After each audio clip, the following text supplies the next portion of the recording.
The Select Subcommittee on the Coronavirus Pandemic will come to order. Welcome, everyone. Without objection, the chair may declare a recess at any time. Pursuant to Rule 7D of the Committee on Oversight and Accountability, and at the discretion of Chairman Comer, Mr. Jordan, a member of the full committee, may participate in today's hearing for the purposes of questions.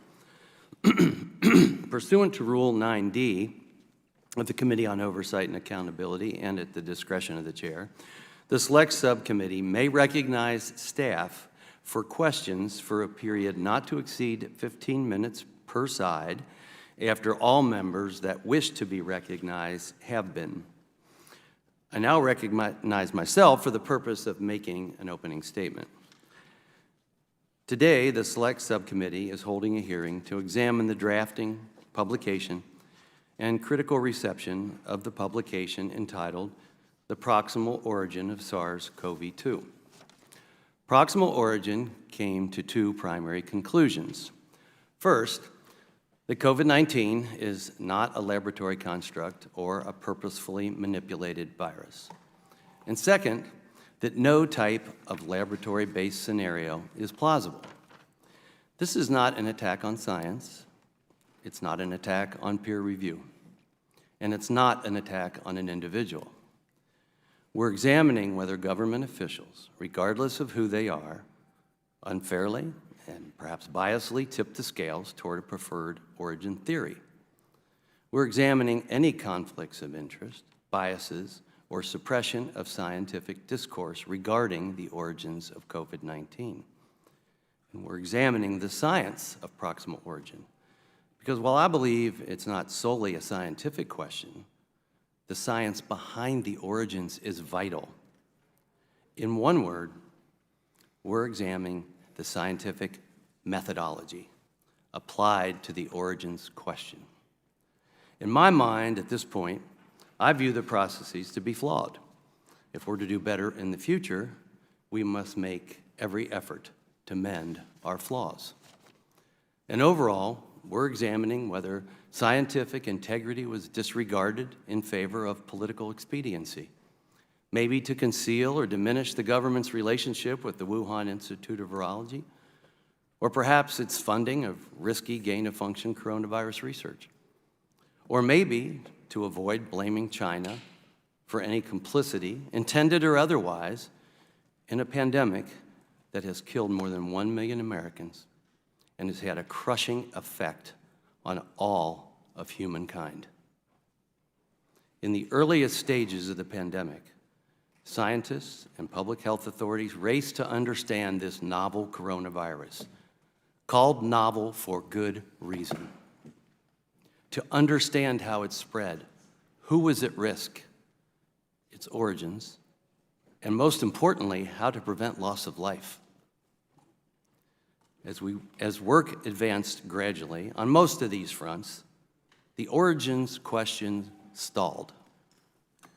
Did it come from a natural spillover transferred from a bat to an intermediate source to a human? Or was it the result of a laboratory or research-related accident? In other words, did it come from a lab? Honestly, we may never know with 100% certainty the origins of COVID-19. Especially without full, legitimate cooperation and transparency from all involved. However, we do know some things for certain, that the drafting, coordination, and publication of Proximal Origin and downplaying the lab leak was antithetical to science. Not my words. That's what Dr. Redfield, the former CDC director and renowned virologist, testified to our Select Subcommittee in March. He testified that science never selects a single narrative.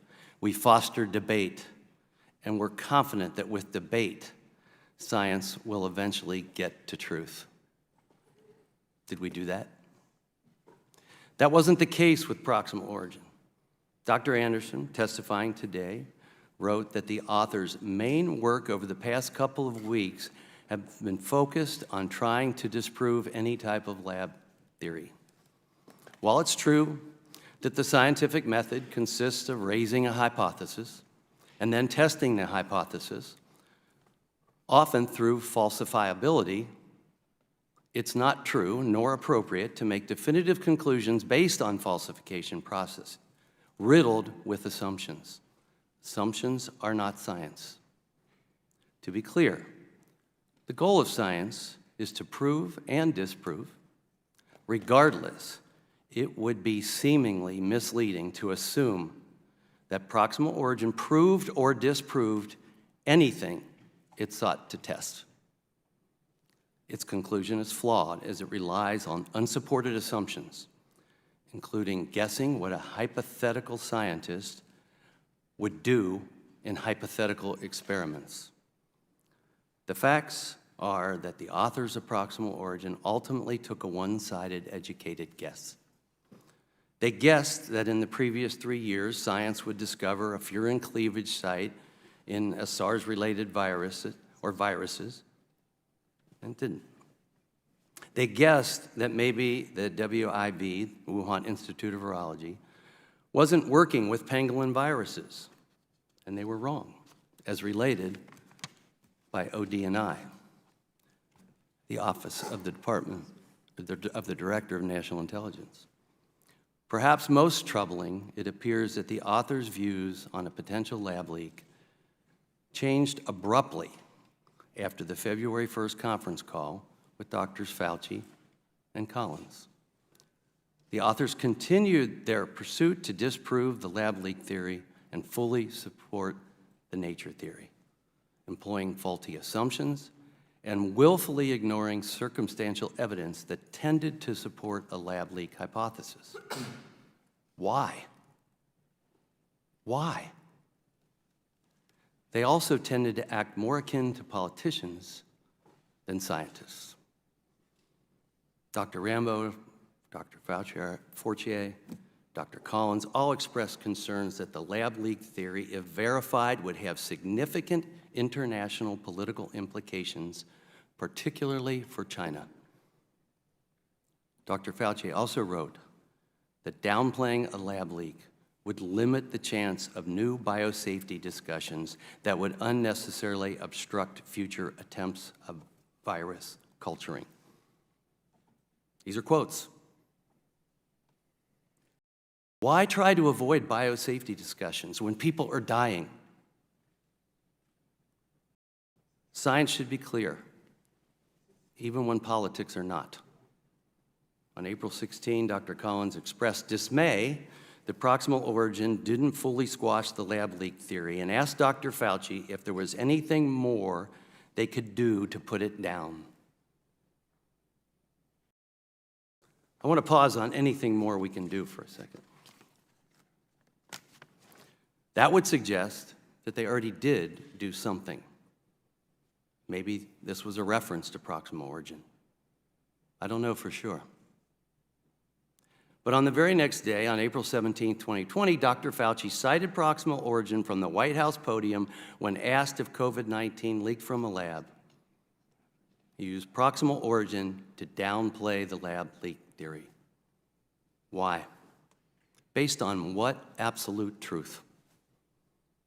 The question as to the origins of COVID-19 is fundamental to helping us predict and prevent future pandemics, protect our health and our national security, and prepare the United States for the future, and to save lives. I look forward to a strong, on-topic discussion today. I would now like to recognize Ranking Member Ruiz for the purpose of making an opening statement. Thank you, Mr. Chairman, and thank you to our witnesses for being here today. 3 years ago, when reports emerged of a deadly, highly transmissible novel virus, the race to better understand this threat and how we could fight it began. Scientists, doctors, and public health officials from across the globe sought to answer key questions like how the virus spread, how it would impact our most vulnerable, and what we could do to treat it. While now we have those answers, one mystery remains unsolved. How did this virus even come to be in the first place? Since the first outbreak of COVID-19, researchers in the scientific community have worked tirelessly to get to the bottom of this very issue. Our intelligence community has conducted a sweeping assessment of the novel coronavirus's origins at President Biden's direction. So let me just remind everybody here, there is currently no consensus on how this virus came to be. Whether it came from a lab or from nature is still unknown. 2 federal agencies still assess with low and moderate confidence that the virus originated in a lab, and 4 government agencies still assess with low confidence that the virus came about through natural transmission. While the facts remain unknown, we should let our expert communities continue to do their jobs while we as lawmakers focus on policies to help prevent the next pandemic and save future lives. But instead of doing that, we are here interrogating researchers who wrote a paper 3 years ago so that my colleagues can push a partisan narrative and disparage our nation's public health officials and institutions in the process. So let's just be clear. This isn't about building trust in public health and science. No, it's about tearing it down, about manufacturing a problem and manufacturing distrust to justify an extreme partisan agenda. It's about scoring political points by maligning public health officials who worked tirelessly throughout the pandemic to reduce harm and save lives. What's worse is the preconceived conclusions being pushed create confirmation bias that inhibits experts from conducting objective, politics-free, scientific and intelligence investigations to actually help us understand the virus's origins in order to prevent and prepare for the next pandemic. Nearly 5 months have gone by since the start of this Select Subcommittee. Since then, we focused on the wrong priorities and wasted time on this hyper-partisan investigation, which, by the way, has ended up disproving my Republican colleagues' own theory. So let's go over the facts. The crux of their theory rests on a February 2020 conference call where they say Drs. Fauci and Collins began a campaign to suppress the lab leak theory. Their own investigation has thus far revealed the opposite. In fact, documents and interview testimony provided to the Select Subcommittee at my Republican colleagues' request confirms that Dr. Fauci and Collins hardly participated on that call. What's more, my colleagues claim that Dr. Fauci and Collins orchestrated the Proximal Origin paper. Again, their own investigation has thus far revealed the opposite. In fact, the records and testimony of those involved in the paper reveal that Drs. Fauci and Collins, quote, played no role in the drafting of the paper, unquote.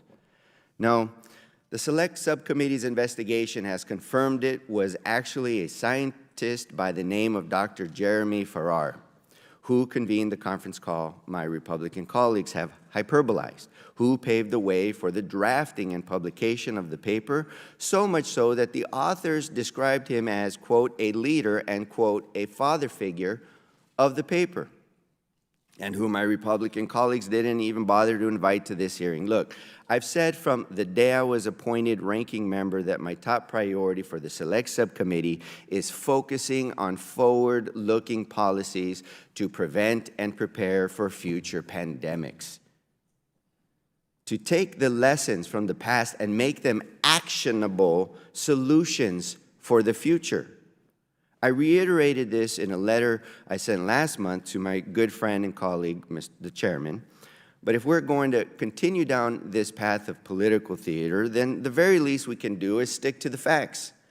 That is why my Democratic colleagues and I released our own report this morning detailing the evidence the Select Subcommittee has received so far that dispels these baseless allegations against Dr. Fauci and Dr. Collins. And that is why we invited Dr. Farrar to appear before this subcommittee, because we are committed to following the facts. And if my Republican colleagues are so interested in having a serious debate about the publications of this paper and the science behind it, then they should want to hear from the one person who led this effort from the beginning. So let me conclude by saying this. As we pass the 1/4 mark of the Select Subcommittee's work this Congress, there is still time to change course. there is still time to pursue an objective analysis of the virus's origins that is free from political interference, a comprehensive, rigorous, and objective consideration of all potential possibilities of how COVID-19 emerged. And there is still time for us to shift our focus to crafting good policies that will prevent and prepare us for the next pandemic. So once again, I invite my colleagues on the other side of the aisle to join us in putting the needs of the American people above political theater. So let's reject the extreme rhetoric targeting our nation's scientists. Let's disregard the conspiratorial accusations without proof against our nation's public health officials. And let's finally start the work together of helping to save future lives. I yield back. Thank you. I want to point out we invited every author of Proximal Origin, Dr. Eddie Holmes, Dr. Andrew Rambaugh, but both declined that invitation. Dr. Farrar is not listed as an author, yet he was invited by the minority, and apparently he declined. Dr. Lipkin has been voluntarily cooperating with our inquiry, but due to unforeseen circumstances, we have excused his testimony today, rightfully. And finally, Dr. Michael Farzan's counsel said it would be inequitable and create a damaging misimpression to Dr. Farzan to include him on a panel regarding the paper with the actual authors. So our witnesses today are Dr. Robert Gary. Dr. Gary is currently a professor at the Tulane University School of Medicine. He holds his doctorate in microbiology from the University of Texas, and he is an author of the Proximal Origin paper. Dr. Christian Anderson. Dr. Anderson is currently a professor in the Department of Immunology and Microbiology at Scripps Research. He holds a doctorate in immunology from the University of Cambridge, and he is the corresponding author of the Proximal Origin paper. Pursuant to Committee on Oversight and Accountability Rule 9G, the witnesses will please stand and raise their right hands. Do you solemnly swear or affirm that the testimony that you are about to give is the truth, the whole truth, and nothing but the truth, so help you God? Thank you. You may be seated. Let the record show that the witnesses all answered in the affirmative. The Select Subcommittee certainly appreciates you all for being here today, and we look forward to your testimony. Let me remind the witnesses that we have read your written statements, and they will appear in full in the hearing record. Please limit your oral statement to 5 minutes. As a reminder, please press the button on the microphone in front of you so that it is on and the members can hear you. When you begin to speak, the light in front of you will turn green. After 4 minutes, the light will turn yellow. When the red light comes on, your 5 minutes has expired, and we kindly ask you to please wrap up. I now recognize Dr. Gary to make an opening statement. Chairman Winstrup, Ranking Member Ruiz, distinguished members of the subcommittee, thank you for inviting me to testify today. For the last 40 years, I've worked as a professor at Tulane University School of Medicine. I've devoted my life's work to understanding emerging viruses. At the onset, it's important to note that I make these statements in my personal capacity. I'm not speaking on behalf of Tulane University. Although we've all lived through a very challenging viral pandemic, my personal perspective has been different than most. For nearly 20 years, I've worked closely with scientists and clinicians at the Kenema Government Hospital in Sierra Leone. KGH is a major site for research on the virus that causes Lassa fever. 10 years ago, Ebola virus emerged just 50 miles from Kenema. Ultimately, this Ebola outbreak would claim the lives of thousands of people, including dozens of healthcare workers at the Kenema Government Hospital. Having lost many close colleagues to an outbreak of a deadly virus, the December 2019 reports of cases of a novel pneumonia in Wuhan, China were ominous. They raised the specter of a possible impending global disaster caused by a novel airborne virus, one I worried that the world would be ill-equipped to handle. Shortly after the first release of the SARS-CoV-2 genetic sequence, I participated in an in-depth molecular and phylogenetic analysis of the virus with a group of other scientists. We wrote a peer-reviewed publication in Nature Medicine titled The Proximal Origin of SARS-CoV-2. In the paper, we concluded that it was likely that SARS-CoV-2 had evolved naturally. We specifically did not rule out a laboratory origin. Instead, we discussed 3 possible origin scenarios. The first scenario was direct spillover from a bat to a human. The second was spillover from a bat to an intermediate animal and then to a human. The third scenario was a lab origin. We considered the possibility that some of SARS-CoV-2 features, including a receptor binding domain and a furin cleavage site, may have arisen during passage in the laboratory. We quickly observed these notable features in related coronaviruses, which provided the straightforward evolutionary path for SARS-CoV-2 to emerge in nature. We concluded that natural origin scenarios were most plausible. Based on the then available scientific evidence, we did not believe that laboratory-based scenarios, including bioengineering, were plausible. Much new evidence in support of the natural origin of SARS-CoV-2 has accumulated since we wrote Proximal Origin. The Henan market in Wuhan was shown to be the early epicenter of the COVID-19 outbreak. Most of the earliest diagnosed human cases from December 2019 lived in the immediate neighborhood around this market, including those that did not work or shop there. In contrast, no clustering was observed in 2019 around the campuses of the Wuhan Institute of Virology, as would be expected if entry of SARS-CoV-2 into humans involved a laboratory accident. The distribution of SARS-CoV-2 in the Henan market is also important. SARS-CoV-2 positive samples were clustered in the southwest corner of the market, where live SARS-CoV-2 susceptible mammals were sold. In March 2023, my colleagues and I found that raccoon dog and civet cat DNA and RNA were present in the wildlife stall that contained the highest numbers of SARS-CoV-2 positive samples in the market. This is equivalent to finding a smoking gun carrying the main suspect's DNA at the exact scene of the crime. Theories of COVID-19 must be investigated in a transparent manner. The subcommittee, for example, is told that the cleavage of the furin site reorients the receptor binding domain so that it can specifically bind to a human receptor. This is untrue. The same witness described human arginines, which do not exist. 3.5 years into the COVID-19 pandemic, it is still my opinion that there is no credible scientific evidence for a lab-based origin for SARS-CoV-2. We do remain dangerously ill-equipped to prevent or manage the emergence of novel viruses. I support the efforts of the subcommittee to better understand the origins of coronavirus pandemics. Understanding viral origin plays an important role in developing strong policies to help prevent the next potential pandemic. Thank you. I now recognize Dr. Anderson to give an opening statement. Thank you. Chairman Wenstrup, Ranking Member Rees, and members of the Select Subcommittee.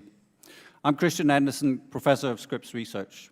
I've spent most of my scientific career studying infectious diseases, including origins.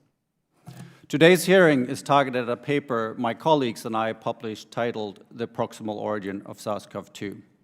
In this paper, we concluded that the virus very likely emerged as the result of a zoonosis, that is, a spillover from an animal host. This remains the only scientifically supported theory for how the virus emerged. If convincing new evidence were to be discovered suggesting otherwise, we would, of course, revise our conclusions. This is science. My initial hypothesis was that SARS-CoV-2 was likely an engineered virus. This was based on limited data and preliminary analyses where I had observed features that appeared to be unique. However, we soon discovered that those features are readily found in related coronaviruses. And the virus itself looks to be a clear product of natural selection and not actual engineering. Allow me to briefly outline how we went from these early hypotheses to later conclusions. First, proximal origin was based on scientific evidence and analyses by a team of international experts with extensive track records in studying infectious disease emergence. Second, the paper was peer-reviewed by independent experts, resulting in multiple revisions. Third, we have continued to pursue independent investigations into the origin of the pandemic and published our results. Fourth, additional research by other researchers support our early conclusions. Today, I hope to share more about this important research with the goal of being better prepared for future pandemics. However, I must first address several allegations made about our work. The Select Subcommittee majority has alleged that our paper was orchestrated by Dr. Anthony Fauci to cover up a lab origin of SARS-CoV-2 as directed during a February 1, 2020 conference call. It has also been suggested that a grant awarded to myself and colleagues from 5 different countries was a quid pro quo for changing our conclusions. These allegations are false. First, the claim that Dr. Fauci prompted the drafting of Proximal Origin to disprove the lab leak is not true. In an email to the journal Nature, I stated, prompted by Jeremy Farrar, Tony Fauci, and Francis Collins, we have been working through much of the primarily genetic data to provide agnostic and scientifically informed hypotheses around the origin of the virus. There was no prompting to disprove or dismiss a potential lab leak. In fact, when I outlined my initial hypothesis about a potentially engineered virus, Dr. Fauci told me, and I'm paraphrasing here, if you think this virus came from a lab, you should write a scientific paper about it. Not only is this not a prompt to disprove the lab leak theory, it was specifically predicated on our initial hypothesis of a lab-associated virus. The allegations that Dr. Fauci prompted the drafting of Proximal Origin to disprove the lab leak is quote mined from an email I wrote to participants of the February 1 conference call. The scientific method is based on 2 basic concepts of 1, formulating hypotheses, and 2, testing those hypotheses, often by trying to disprove them. My initial hypothesis was a lab theory. When I stated that we were trying to disprove any type of lab theory, I was specifically referring to us testing our early hypothesis. This is textbook science in action. Some have alleged that I have received a federal grant in exchange for the conclusions made in our Proximal Origin paper. There is no connection between the grant and the paper. Funding decisions on the grant were made before the pandemic, months before the February 1 conference call. In closing, we live in a world in which the risk of devastating pandemics is real and is ever increasing. We need more research and commitment to science, not less. However, scientists, including myself, who dedicate their professional lives to impactful research, are being targeted and used as pawns in a political game. I hope this hearing can be a starting point for more productive conversations and actions of working together to contribute to an increased knowledge of pandemics for our safety and the safety of future generations. Thank you. Thank you. I now recognize myself for questioning. Dr. Anderson, Dr. Gary, I want to again thank you both for coming today and offering your scientific insights on the origins of COVID-19. We appreciate your professional training and your experience as you outlined in your testimonies. Your role and voice in the ongoing public discussion about COVID's origin is an important one. In your letter with your co-signers to Nature magazine, you highlight the notable features of SARS-CoV-2 genome that include, among other characteristics, its high affinity for human ACE2 and the presence of a polybasic furin cleavage site. Both characteristics enable the virus to infect humans effectively and contributes to SARS-CoV-2 ability to cause illness or pathogenicity. Your letter or opinion piece published in Nature magazine in April of 2020 also indicates that some pangolin coronaviruses exhibit strong similarity to SARS-CoV-2 in the receptor binding domain, including all 6 key RBD residues. Your letter also states that this feature is found in some Malayan pangolins imported to Guangdong province. You have stated that pangolins may have played some role in the recombination event that led to the COVID pandemic. Is that correct?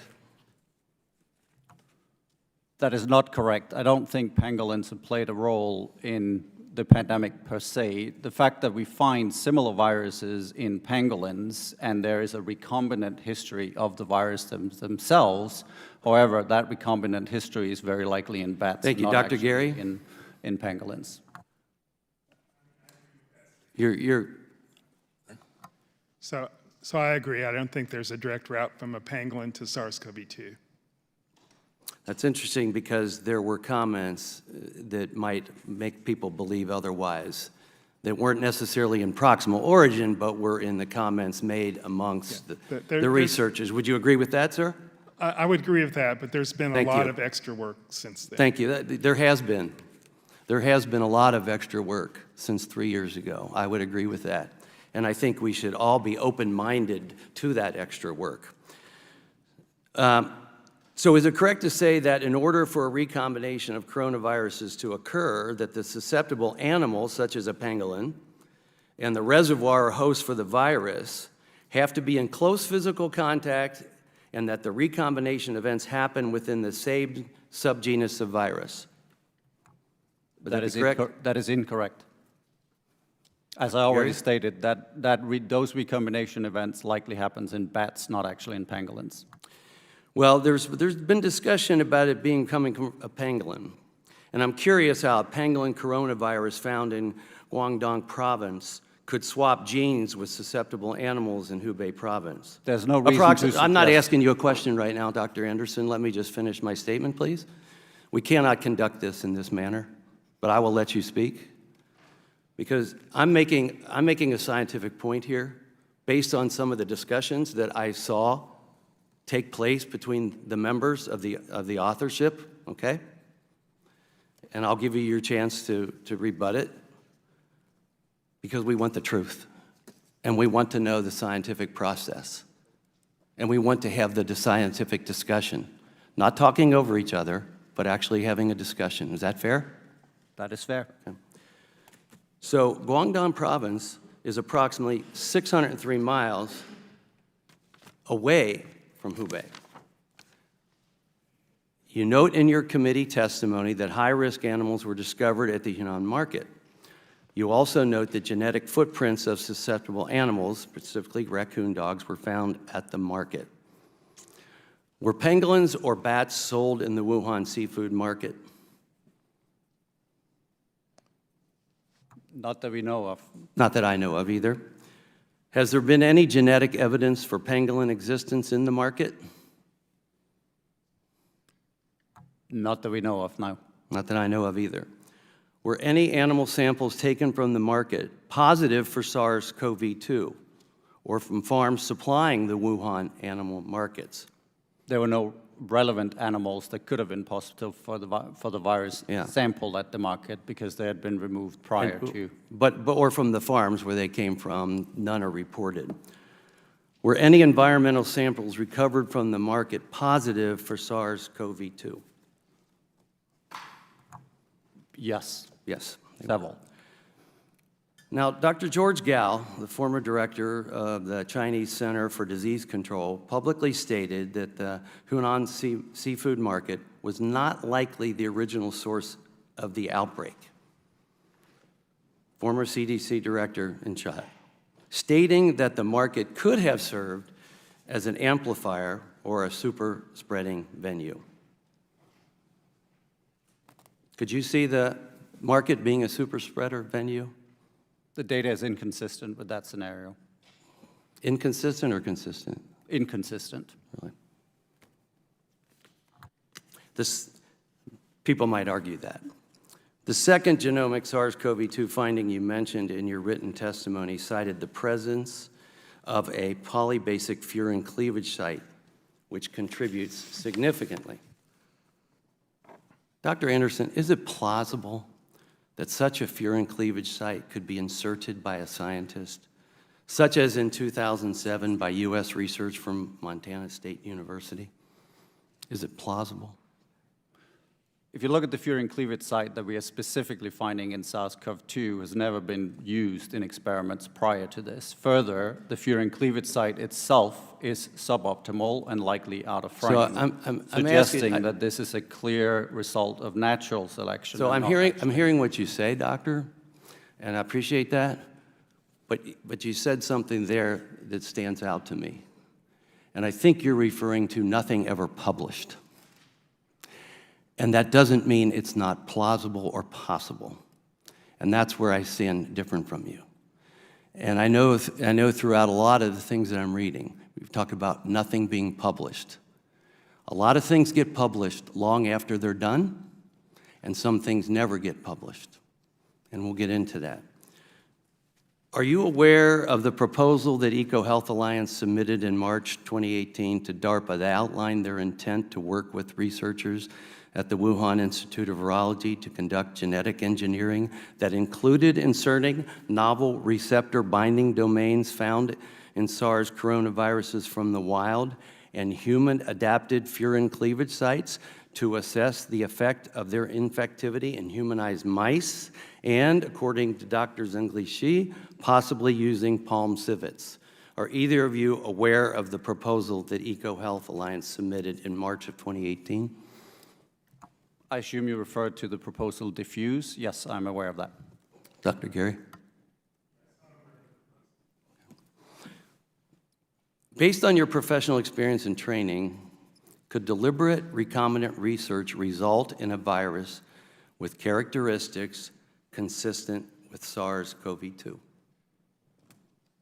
I think it's important that we take a step back and focus on what's possible versus what is plausible or probable and what we actually have evidence for. Anything is possible. In our own Proximal Origin paper, for example, we say that we cannot disprove or prove any of the origin hypotheses. That was true at the time of writing that paper. That is true today as well. However, it's important that we focus on what do we actually have evidence for. Exactly.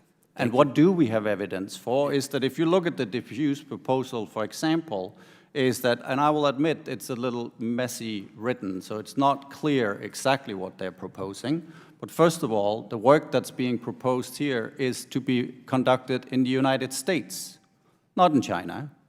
Specifically, they're talking about S2 proteolytic cleavage sites and glycosylation sites. That's not the specific site that is actually present in SARS-2. So if you look at the proposal of diffuse and ask the question, could that plausibly have led to the creation of SARS-CoV-2, is that in the world of possibilities, sure. However, is it plausible to think that that work would have led to this virus? My professional opinion on that is no.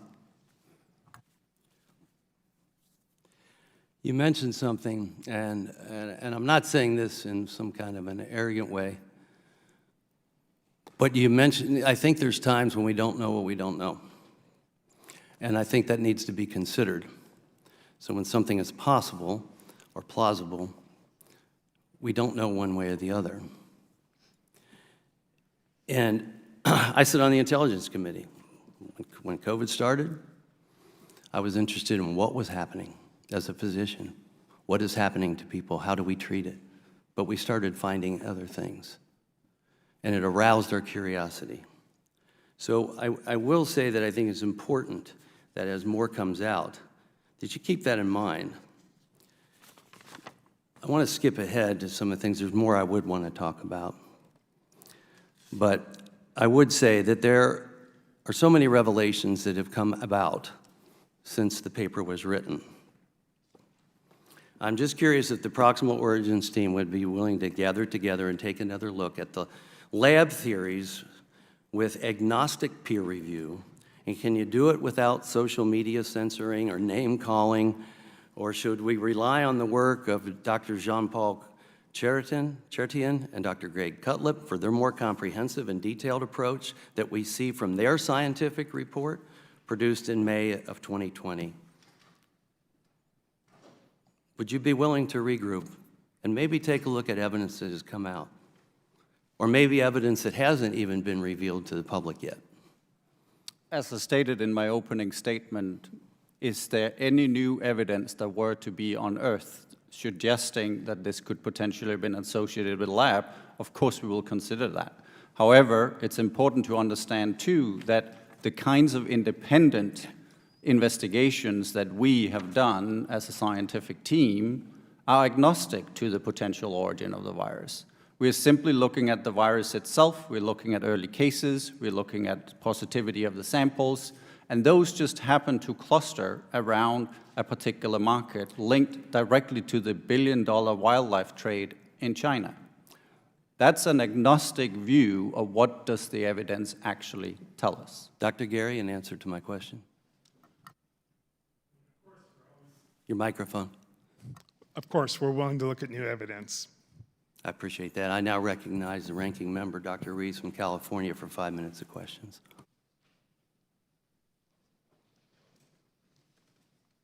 Or more.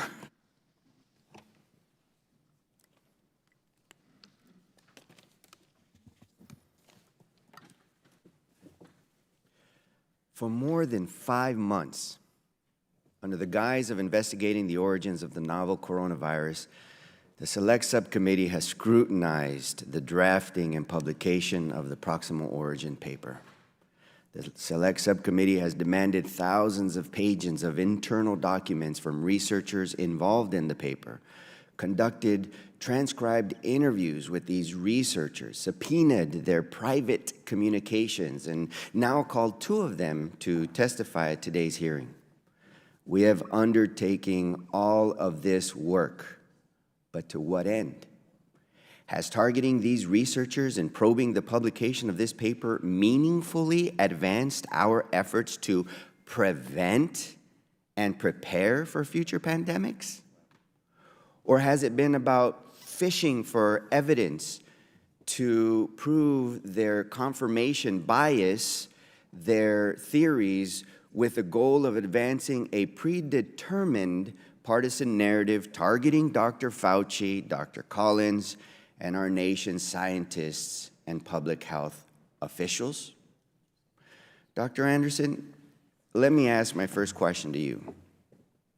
In your view, as a leading virologist who studies emerging pathogens, has the Select Subcommittee's examination of your paper done anything to prevent and prepare our nation for the emergence of future novel viruses?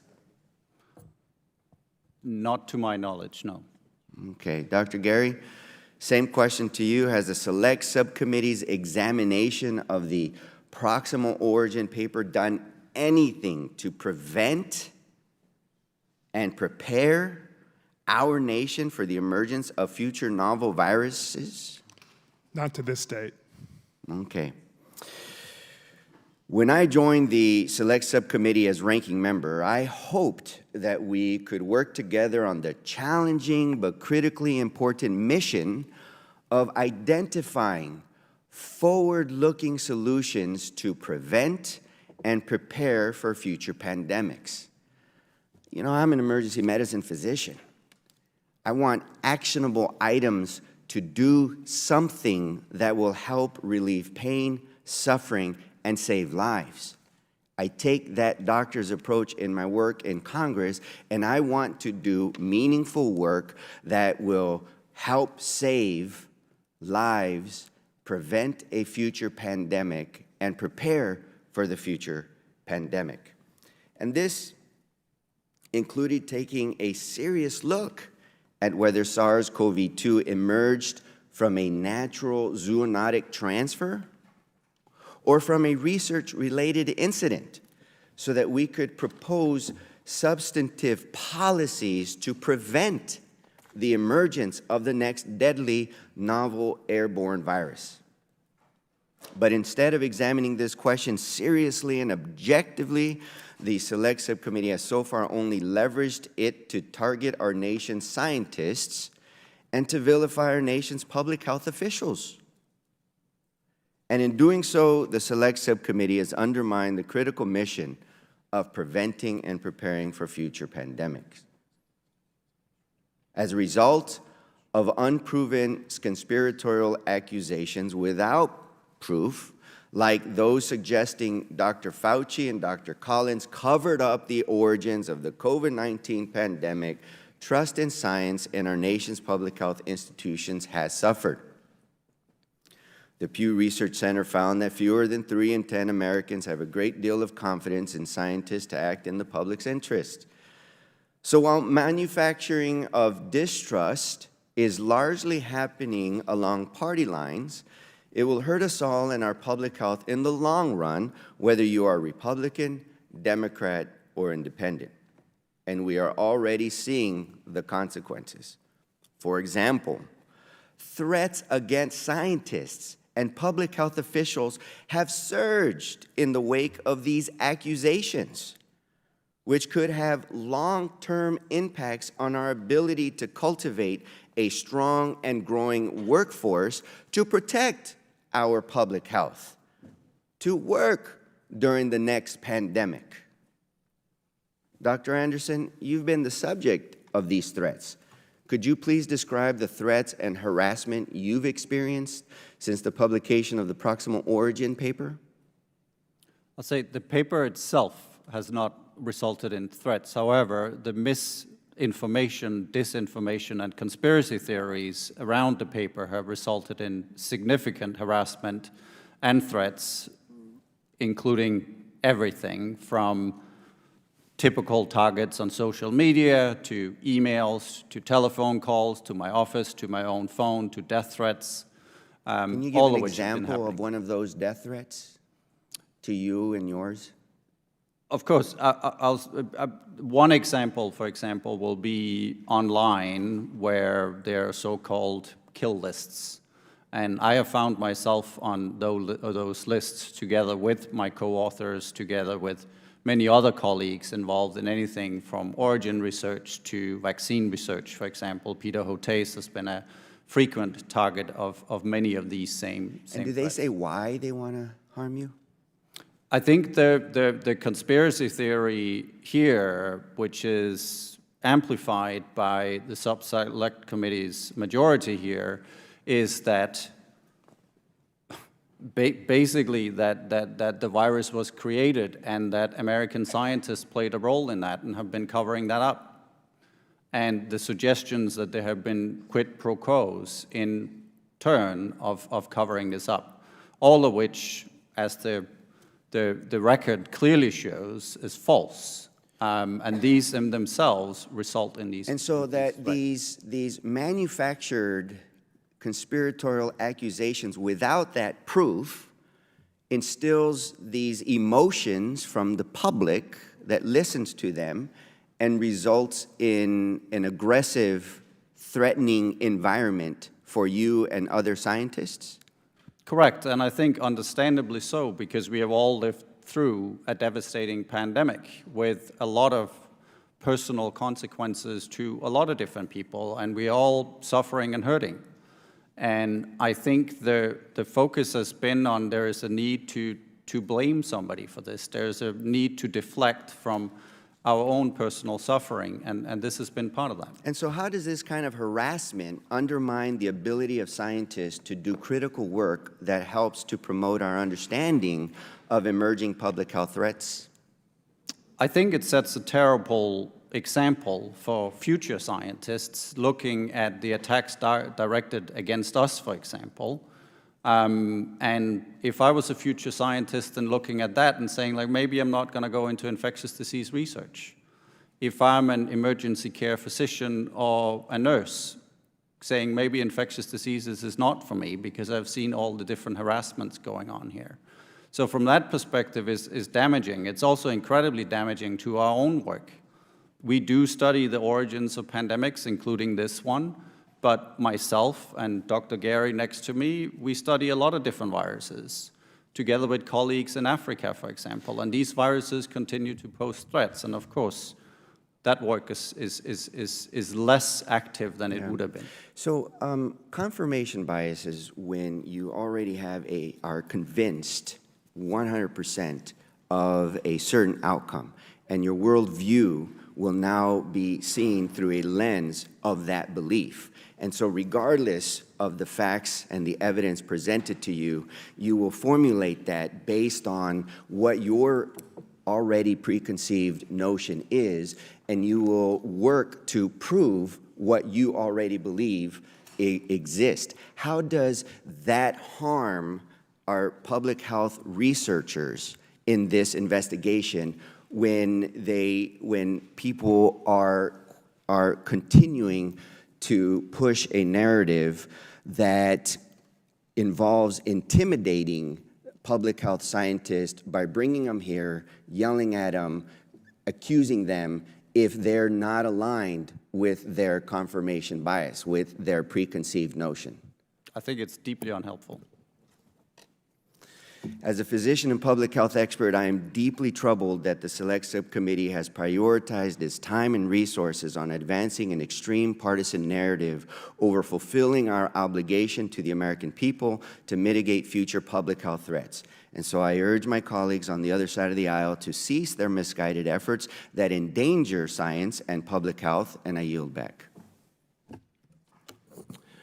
Before I recognize the next witness, with unanimous consent, want to submit for the record a working paper from 26 May 2020, Critical Analysis of Anderson et al., The Proximal Origin of SARS-CoV-2, written by scientists at Defense Intelligence Agency and the National Center for Military Intelligence. I now recognize Ms. Malliotakis from New York for 5 minutes of questions. Dr. Anderson, do you believe that the former CDC director, Dr. Redfield, is a conspiracy theorist? Yes or no? Yes or no? I think to the question of whether the former director is a conspiracy theorist is not really something I have thought about. So Well, I don't know, like because to you label just people accused as such. everyone who believes that there was a lab leak to be a conspiracy theorist. And back in March, the former director of the CDC, Dr. Redfield, came before this committee, and he said that it was not scientifically plausible that the virus went from a bat to humans and subsequently became one of the most infectious viruses in history. When asked why he was excluded from the February conference call that both of you, as well as 10 other scientists, had with Dr. Fauci, Dr. Redfield told us that Dr. Fauci wanted a single narrative surrounding the origins of COVID.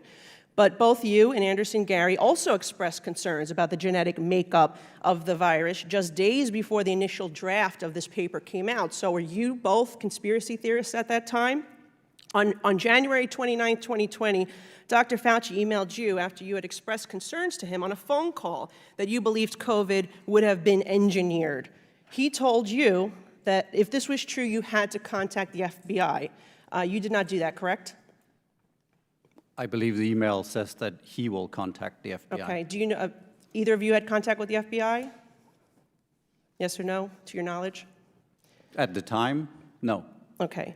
But then you reaffirmed those engineering concerns in an email to Dr. Fauci, which you say the unusual features of the virus make up a really small part of the genome, and that after discussions earlier today, Eddie, Bob, Mike, and myself all find the genome is consistent with expectations from evolutionary theory. Again, were you a conspiracy theorist at that time? And did you share these same concerns on the February 1st conference call?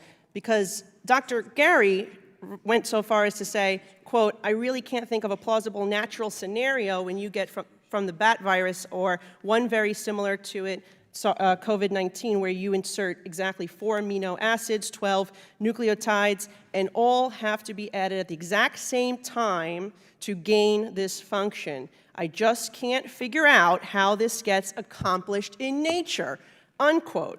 So then, within a matter of days, something changed. And that's what this committee is trying to get to the bottom of. What happened within that 3-day period between the conference call and the paper that all of a sudden you did a 180 and it couldn't possibly come from a lab, or maybe, but you're all saying that, you know, this was by sure from nature. What happened in those 3 days?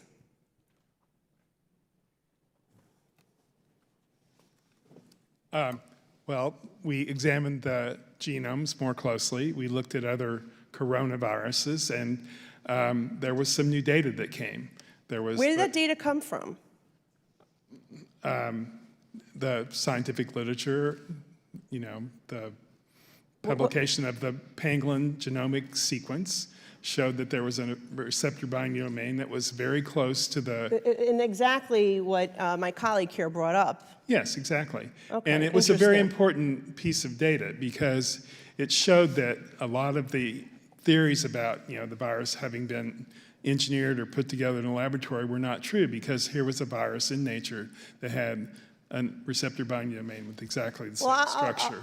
I just find it all interesting based on what my other colleague here, the chairman of the committee, said in with reply to the issue of the penguins. But something else that happened between those 2 days is one of your colleagues, who's not here today but was invited, Dr. Rambut, he said, I don't know if I should say this in committee room or not, but given the blank show that this would happen, if anyone seriously accused the Chinese of even accidental release, my feeling is we should say that given there is no evidence of a specifically engineered virus, we cannot possibly distinguish between natural evolution and escape, so we are content with ascribing it to natural processes. His concern was, would he piss off China? That's what his concern was. So, look, something happened here. Politicians may flip-flop. Scientists do not flip-flop in a matter of 72 hours. And whether it was the fear of accusing communist China for this leak, whether it was needing to get the FBI involved in what that might lead to down the line, whether it was the fact that millions of US dollars had made their way, by the way, to communist China. Interesting chart I have here, $3.7 million. Were any of you aware during any of these, whether it's drafting this paper or conversations with Fauci, that communist China received $3.7 million of American tax dollars, including to the Wuhan Institute of Virology? Did that ever come up in any conversations with Dr. Fauci? It did not. Okay. Dr. Anderson, no? It did not, and while I was aware of some of the work, I was not aware of the funding going, because that is obviously irrelevant to understanding the origin itself. I should point out, though, that in terms of labeling people as conspiracy theorists, is that considering a potential lab leak is a perfectly reasonable and scientifically justified question to ask. I myself have asked it. I have not called people that believe or think that this could have come from a lab conspiracy theory. Okay, well, I'd like to just take my time back because I've run out, and I just only want to acknowledge that it's not just Dr. Redfield, right? We had the Department of Energy come out with their conclusion that they believe it was likely from a lab. It is the FBI that also says it was likely for a lab, and I just wanted the record to reflect that. Thank you. I now recognize the ranking member of the full committee, Mr. Raskin, Maryland, for actually 7 minutes. Mr. Chairman, thank you very much. We're all interested in finding out the origins of the COVID-19 epidemic to make sure that such a nightmare never happens again to us, and we need the facts. Some people clearly want to politicize the question. Some people think that the finding that it all started with a lab leak would somehow absolve Donald Trump of his lethally reckless response to the pandemic. Of course, his response was dangerously dysfunctional, regardless of how it got started.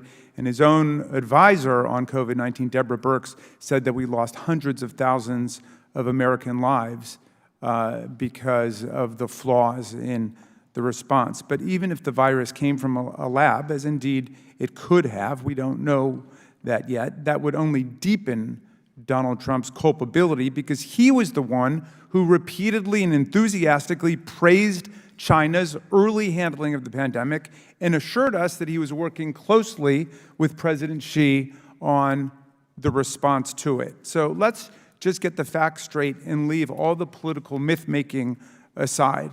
Now, we've heard claims repeatedly that Dr. Fauci and Dr. Collins set up the February 1st, 2020 conference call as part of a plan somehow to suppress the lab leak theory.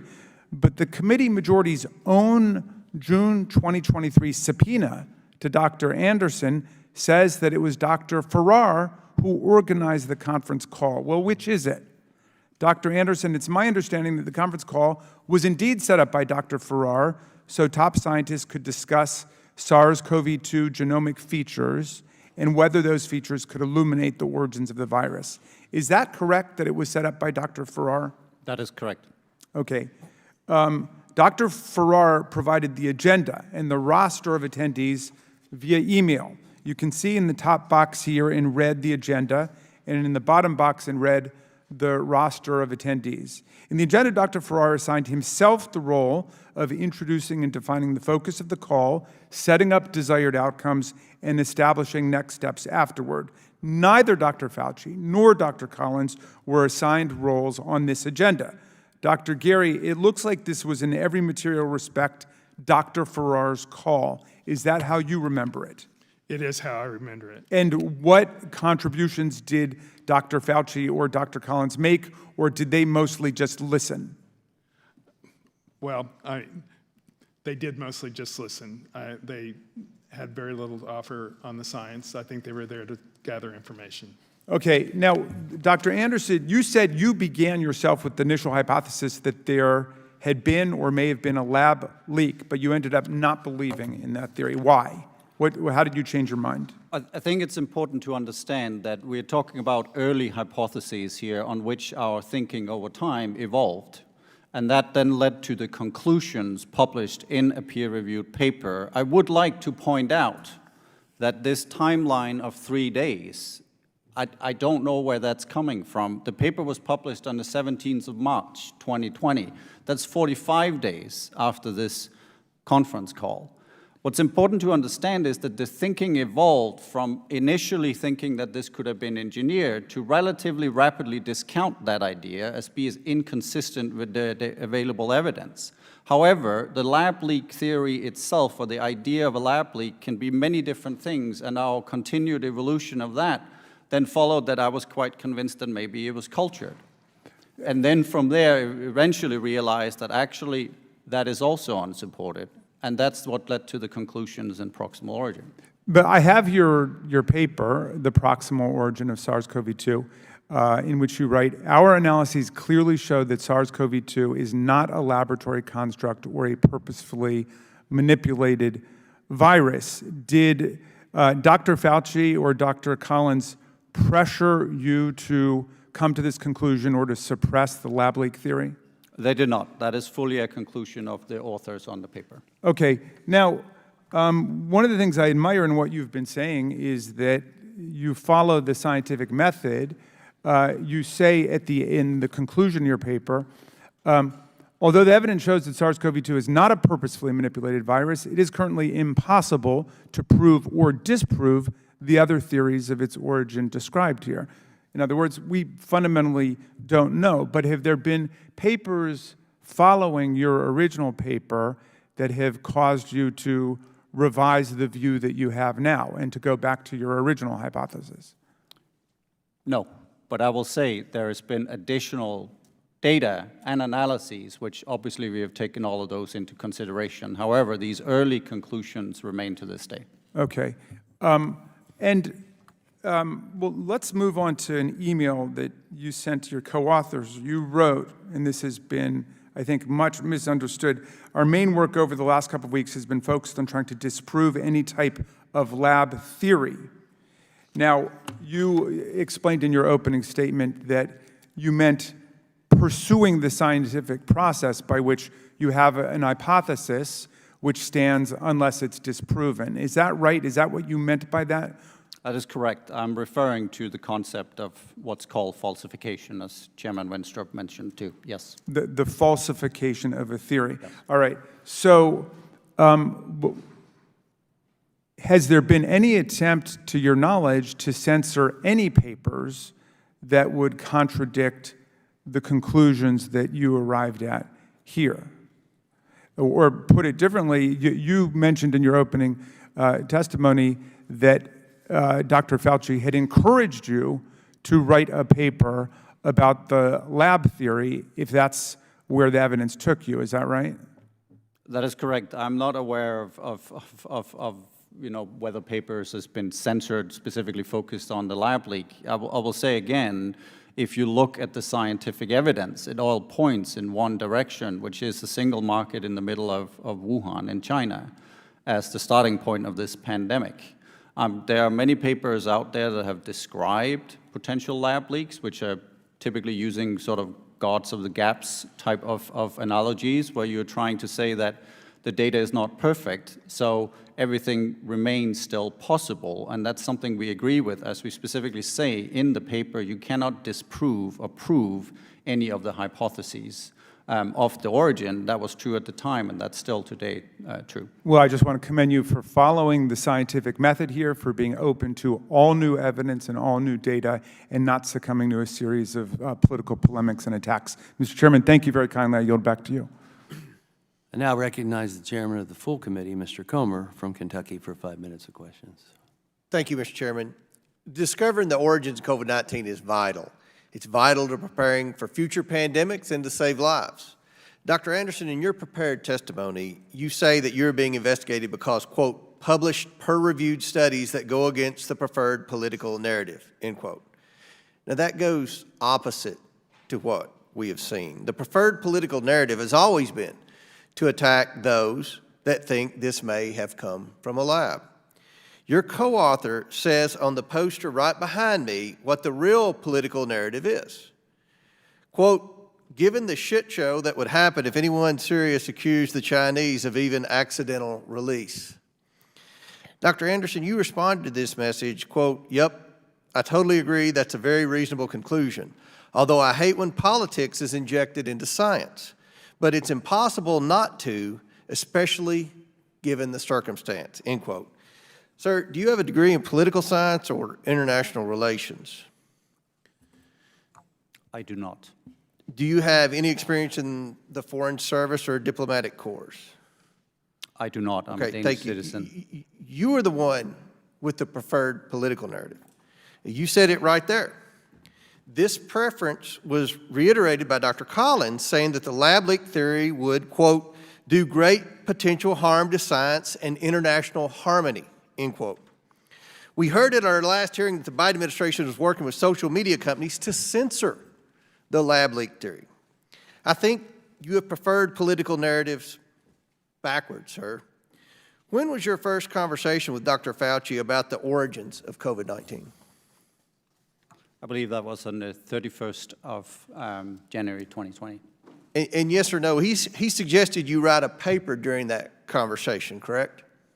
Dr. Fauci suggested that I consider writing a paper specifically predicated on my initial hypothesis, which was that of a lab-associated virus, correct? Then you had the February 1st conference call that had Dr. Fauci, Dr. Collins, and Dr. Farrar on it, correct?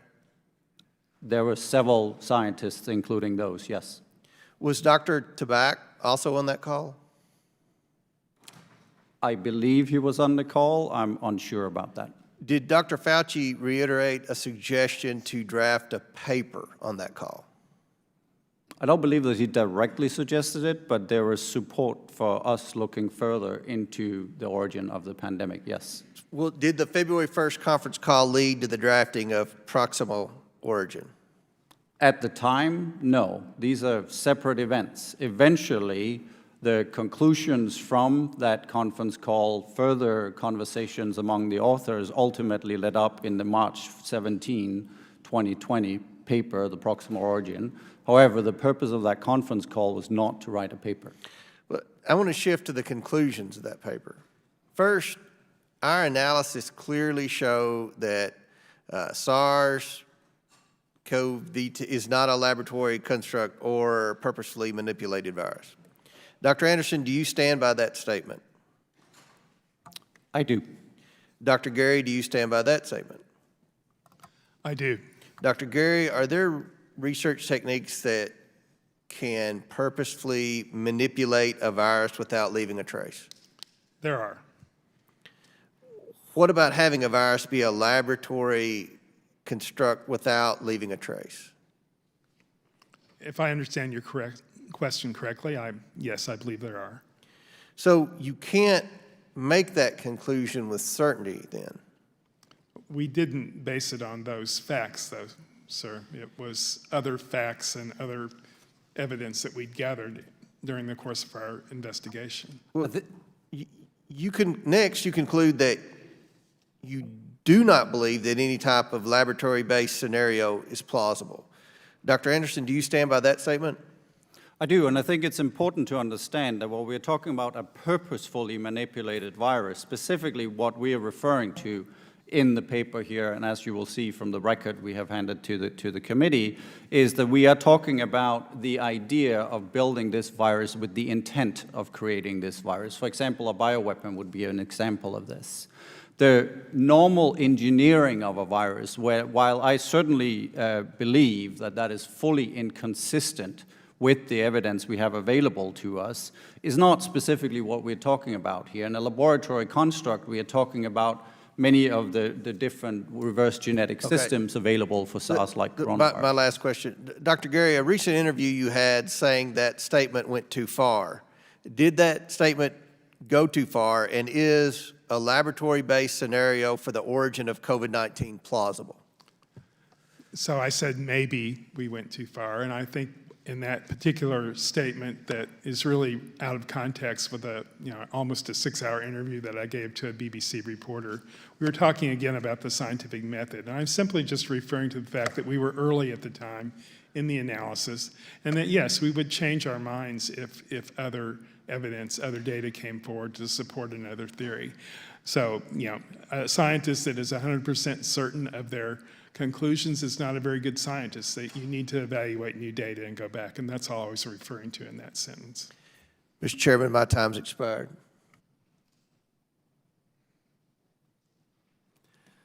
I now recognize Ms. Ross from North Carolina for 5 minutes of questions. Thank you very much, Mr. Chairman. Just this morning, the Select Subcommittee Democrats released a report to correct, on the record, the allegations that Dr. Fauci and Dr. Collins had involvement in the Proximal Origin paper. And I'd like to revisit some of the questions that Mr. Raskin asked about who organized and facilitated that paper. And I want to be clear that I'm not suggesting that there's anything untoward or nefarious about the paper or the events leading to its publications. But my colleagues on the other side of the aisle have made allegations today, unsupported allegations, that I believe misrepresent who did what for the paper and why. From what I understand, again, this all started on February 1st, 2020, in a conference call where some virologists and scientists, including those from outside of the United States, got together to discuss a novel coronavirus and make an analysis of its genomic features. Dr. Anderson, is it accurate to say that because this was not their area of expertise, Dr. Fauci and Dr. Collins attended the call with the goal of hearing what you and other experts, including your eventual co-authors, thought of the virus's genomic features? That is correct. And in the period following the call, you and your co-authors began to work on what would become the Proximal Origin paper. Is that correct? That is correct. The Select Subcommittee has reviewed thousands of pages of documents and communications between you and your co-authors. In our review, it became abundantly clear that Dr. Fauci and Dr. Collins had little to no involvement in the paper. For example, Dr. Anderson, when asked about Dr. Fauci and Dr. Collins' role in the paper, you told the Select Subcommittee staff, quote, they played no role in the paper. Is that correct? That is correct. I think it's important to understand that we are talking about an international group of known experts drafting a paper. The whole idea that NIH directors would have a role in that paper is obviously false. So it is true to say that, yes, they played no role in this paper. Of course, they appear to have been interested in the paper because they were interested as non-experts in the conclusions and the research itself. Thank you. In my remaining time, let me turn to you, Dr. Gary. In the final stages of drafting the paper, you sent an email to your co-authors stating, quote, Jeremy Farrar, you were referencing him, had been an amazing leader. You also told Select Subcommittee staff that Dr. Farrar played a substantive advisory role throughout the drafting of the paper. Is that correct? That is correct. And did Dr. Fauci or Dr. Collins ever influence the conclusions drawn in your paper? Not in any way. So it seems to me, when we don't have the cameras rolling, even my Republican colleagues might concede that Dr. Fauci and Dr. Collins did not organize or facilitate the proximal origin, and that Dr. Farrar did instead. For example, on March 5th, 2023, Select Subcommittee Republican staff memo stated, and I quote, Dr. Farrar led the drafting process of the proximal origin paper. And the subpoena my Republican colleagues issued as part of this investigation last month acknowledges that Dr. Farrar, quote, organized the February 1st, 2020 conference call that they allege led to the proximal origin paper. These findings underscore the fact that scientific rigor, especially in the face of global health emergencies, requires international cooperation among experts in the field. Epidemiologists, virologists, doctors, and public health experts like Dr. Fauci and Dr. Collins must be included in the discussions concerning how we investigate and respond to pandemics. However, just their cooperation and inclusion is not evidence of collusion or secrecy. It's simply the way the scientific process works. This kind of coordination enables us to have accurate information, strong lines of communication, and ultimately helps us save the most lives. Thank you, Mr. Chairman, and I yield back. I now recognize Dr. Miller Meeks from Iowa for 5 minutes of questions. Thank you very much, Mr. Chair, and I thank our witnesses for appearing here today. Do either of our witnesses, can you comment on why the origin of SARS-CoV-2 would be important? Well, we need to figure out how this pandemic started so that we can put measures in place to prevent the next one. There will be another coronavirus outbreak or spillover that could potentially lead to the pandemic. Let's figure out how it happens so that we can stop that. And Dr. Anderson? Yeah, I would agree with that. I think it's first of all, it's the natural thing to do. We're all humans. We want to understand what happened here. And I think from that perspective itself, I think it's important. But as Dr. Gary said, is that the ability to take corrective action and understand what specifically led to this pandemic so we can hope to do better and prepare better for future ones is an important one. Thank you. And the reason I wanted you to state that on the record is because of comments within your testimony and comments of my colleagues on the other side of the aisle. Since the pandemic, I am also a physician. I'm a former director of the Iowa Department of Public Health. We had a hearing on origins with the Select Subcommittee on the Coronavirus Pandemic in 2021. And from the time we were looking at origins, I have said specifically, the reason it's important to understand the origins is not to undermine scientists, it's not a conspiracy theory, it's not a political hoax, it is for 3 reasons. And those 3 reasons are to prevent and respond to the next pandemic. 1, the international community and scientists in particular have a vested interest in understanding what type of laboratory research is done and what type of laboratory safety. Critically important. Number 2, disclosure. The international community has a vested interest in disclosure occurring properly and within 24 hours if, in fact, there is a virus or bacteria that's released that could lead to a pandemic. And then number 3, the ethics of what kind of research is done and in what laboratories, and if we have assurances that those laboratories and those scientists can be trusted. So my colleague mentioned that it was natural to have collaboration and to get information from various scientists around the world, and I would agree with that. Did you have collaboration and consensus and readily available data from the Wuhan Institute of Virology? Only what was in the public domain. Dr. Gary? Same answer. Okay. I would also like to point out that when you have a phone call and 4 days later a paper is presented, and as you said, you're looking at data, when did you put the paper up submit it for publication? 17th of February. Okay, but yet there was changes to that paper or changes, as you both have said and stated within your testimony, that you got information which led you to believe that it was improbable or that a laboratory leak was not available. So it seems to me the paper was constructed and then sent for publication, and then data came out after that.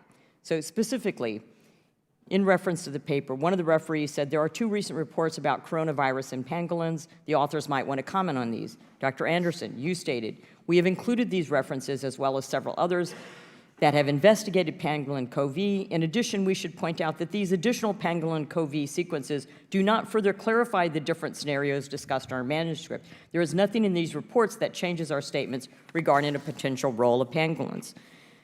Then you also, a second referee asked another question that says, they're surprised that you did not hypothetically refute a lab origin. And once the authors publish their new pangolin sequences, a lab origin will be extremely unlikely. Your response was, our manuscript is written to explore the potential origins of SARS-CoV-2. We do not believe it is speculative. Unfortunately, the newly available pangolin sequences do not elucidate the origins of SARS-CoV-2 or refute a lab origin. Hence, the review is incorrect on this point. There is no evidence on present data that the pangolin CoVs are directly related to the COVID-19 pandemic. Yet, in your paper, you dispute and consider highly improbable, supposedly having new data and information, highly improbable that SARS-CoV-2 emerged through laboratory manipulation. I'm not suggesting that laboratory manipulation was deliberate or was a bioterrorism, but by your own statements, Dr. Anderson, it seems to me that you're actually saying that it's inconclusive whether or not this emerged accidentally or on purpose from a laboratory, or if there was manipulation, or if it came from science, despite the thousands of animals that have been looked at to see if it could have emerged. I think my time is up, and I think it's what we're finding today is that it's not as conclusive as you would like us to believe that it emerged through nature. Thank you, and I yield back. Now recognize Dr. Barra from California for 5 minutes of questions. Thank you, Mr. Chairman. First off, Dr. Gary, Dr. Anderson, thank you for being here. Physician, faculty member at UC Davis, was an associate dean there, and I appreciate, you didn't sign up for this, but I appreciate that you're here. And for all the scientists, doctors, and others that work through this pandemic, some of the abuse challenges that they've had to face, again, I apologize for that. As someone who has spent most of my time in Congress thinking about pandemic preparedness and global health security on national commissions, putting recommendations in place, traveling to Sierra Leone post the Ebola epidemic to try to get there, I understand how important this work is. I'm going to limit my comments to the topic today, which is proximal origin. If I go back to, January of 2020, when we first started talking about this, Congress had its first briefing, I think in the third week of January in the CVC auditorium. At that point, I raised, and again, Dr. Fauci was one of the briefers, the importance of getting to the hot zone, getting our scientists, the best in the world, to Wuhan and to the hot zone to understand proximal origins. Obviously, that did not happen. So, there was appropriate criticism of how the Chinese were handling the early days of that pandemic. The scientific community did the best that they could to try to understand the origins. And, I appreciate the work that was published in your paper. I appreciate the openness to thinking about, whether origins were from a lab leak versus, a wet market, and we continue to explore that. To my colleague, Dr. Miller-Meeks, I agree with a lot of what she said. It is important for us to understand that and continue to try to gather information to understand it. But in given that we may never reach a conclusion, I also want to be forward-looking. I think it's appropriate for this committee, because it is the vehicle we have as Congress, to look at lab security and lab safety and you know, to think about recommendations working with the scientific community, because, you know, this type of research is going to continue. And it's important for us to understand and prepare, not just for future pandemics, because we will see those pandemics in the future, but it also, you know, there are biothreats around the world, there are bad actors around the world, and we have to be doing that research so we have appropriate countermeasures and the like. In addition, though, we shouldn't discount the theory that this emerged from a wet market, because we should also explore and work with the international community to prevent that type of leap from animals to humans, because we also know zoonotic transmission of viruses is bound to happen and is the origin of many new novel pandemics. Would both of you agree that we should, you know, be thinking about both of these, Dr. Anderson? Yeah, I agree. I think it's important that, you know, there are several different objectives here. One is the scientific question of the origin, but of course, given what we have learned about coronaviruses, including the one causing the pandemic, but also all the related ones that have since been discovered, I do think we need to reconsider our lab safety practices around these viruses specifically. And that's because of what we have learned during the pandemic. And that's an important discussion, too, that I totally agree with. Dr. Gary? Well, we certainly, as virologists, take lab safety very seriously. The very lives of my students and myself and others working around the laboratory depends on taking those issues very seriously. And there are very good guidelines in place. I agree with Dr. Anderson that we need to rethink some of those, given, you know, the potential threat of wild coronaviruses coming over. We should probably do all those studies at biosafety level 3 instead of lower biosafety levels. But those are logical things that the scientific community will put in place. Great. And again, I think that's where Congress should work with the science community and take guidance from the science community, as opposed to non-scientists in Congress dictating what might happen and what lab safety should look like. I also, just in the few minutes that I have, I would hate for this committee or Congress to conclude that we shouldn't be collaborating with the international community, having labs around the world, because if we want to prevent pandemics, we have to go out there where the pandemics are originating and work with those scientists around the world. And it would be a dangerous conclusion for this committee to say we shouldn't be working with labs around the world. We absolutely have to work with those labs. Thank you. And I'm out of time. I now recognize Ms. Lesko from Arizona for 5 minutes of questions. Thank you, Mr. Chairman, and thank you both of you for being here to testify. I'm first going to ask, the same question first of Dr. Gary. In your documented emails to to Dr. Fauci and others, dated before or around the same time as the February 1st conference call, both of you seemed absolutely convinced that COVID-19 was not from nature. In fact, Dr. Anderson, when you spoke to committee staff, when they interviewed you, you were very concerned about the origin of COVID-19 and wondered if you should contact the FBI or CIA about your concern. Yet, on February 4th, 2020, which was 3 days after the conference call, Dr. Jeremy Farah sent an email to Dr. Fauci and Dr. Collins. It says, quote, "Please treat in confidence a very rough first draft from Eddie and team. They will send on the edited, cleaner version later, pushing WHO again today."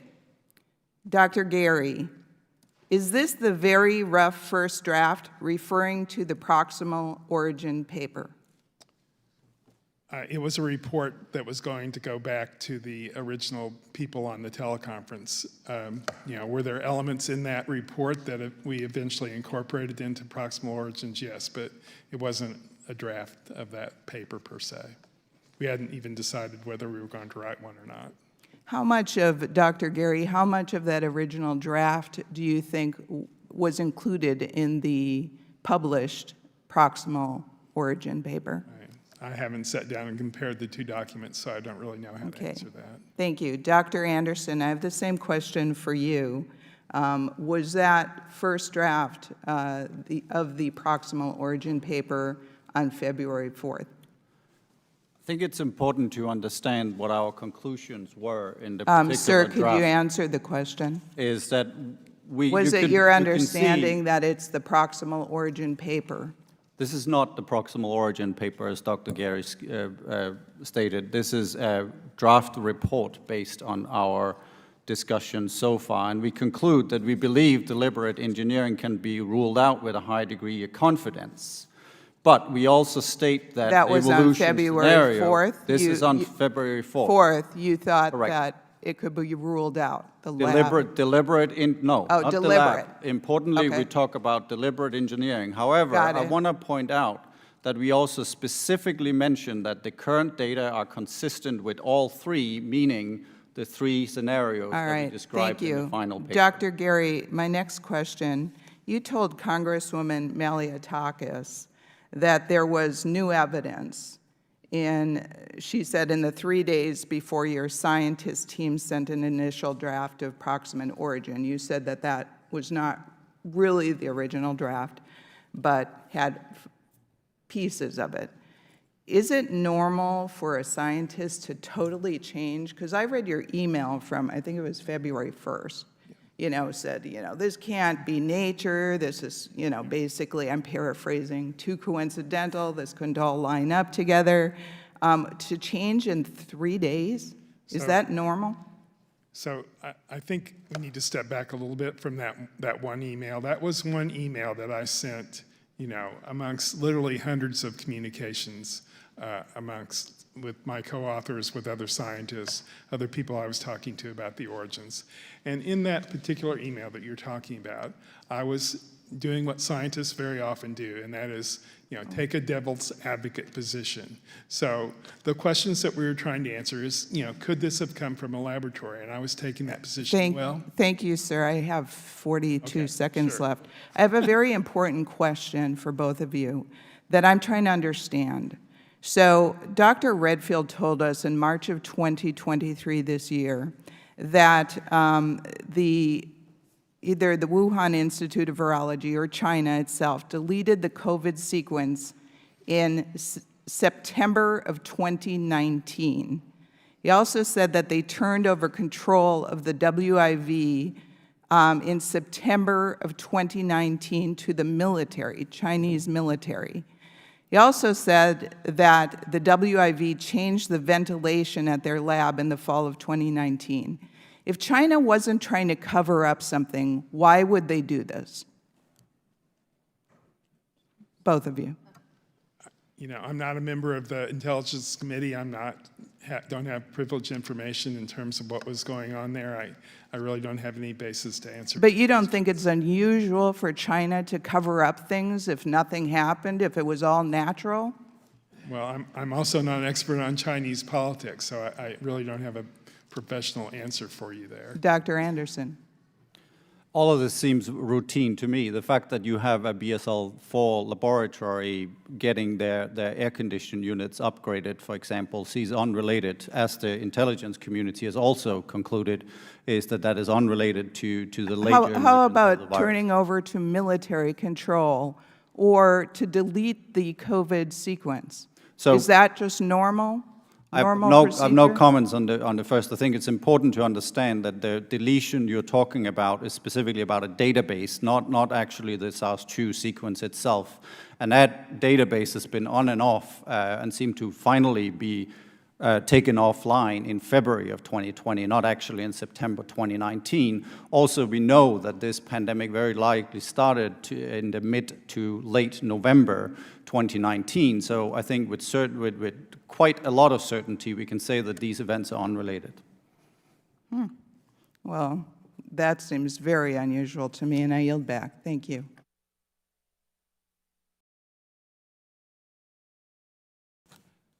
I now recognize Mr. Mfume from Maryland for 5 minutes of question.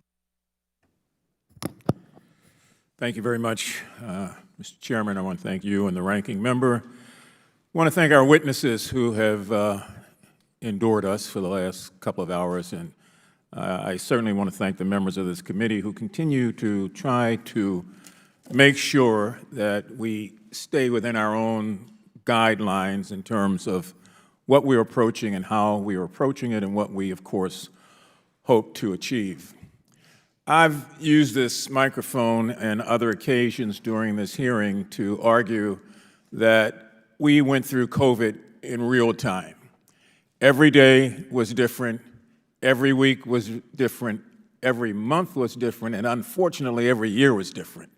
And so there was a constant building process with building blocks about what we knew and what we didn't know, what we should do, what we should never do, and we came through that better as a nation because of the science which so many of us relied on, and the data and the approach that the healthcare industry took, particularly doctors and physicians over and over again, while many of us were free of that exposure in that sense.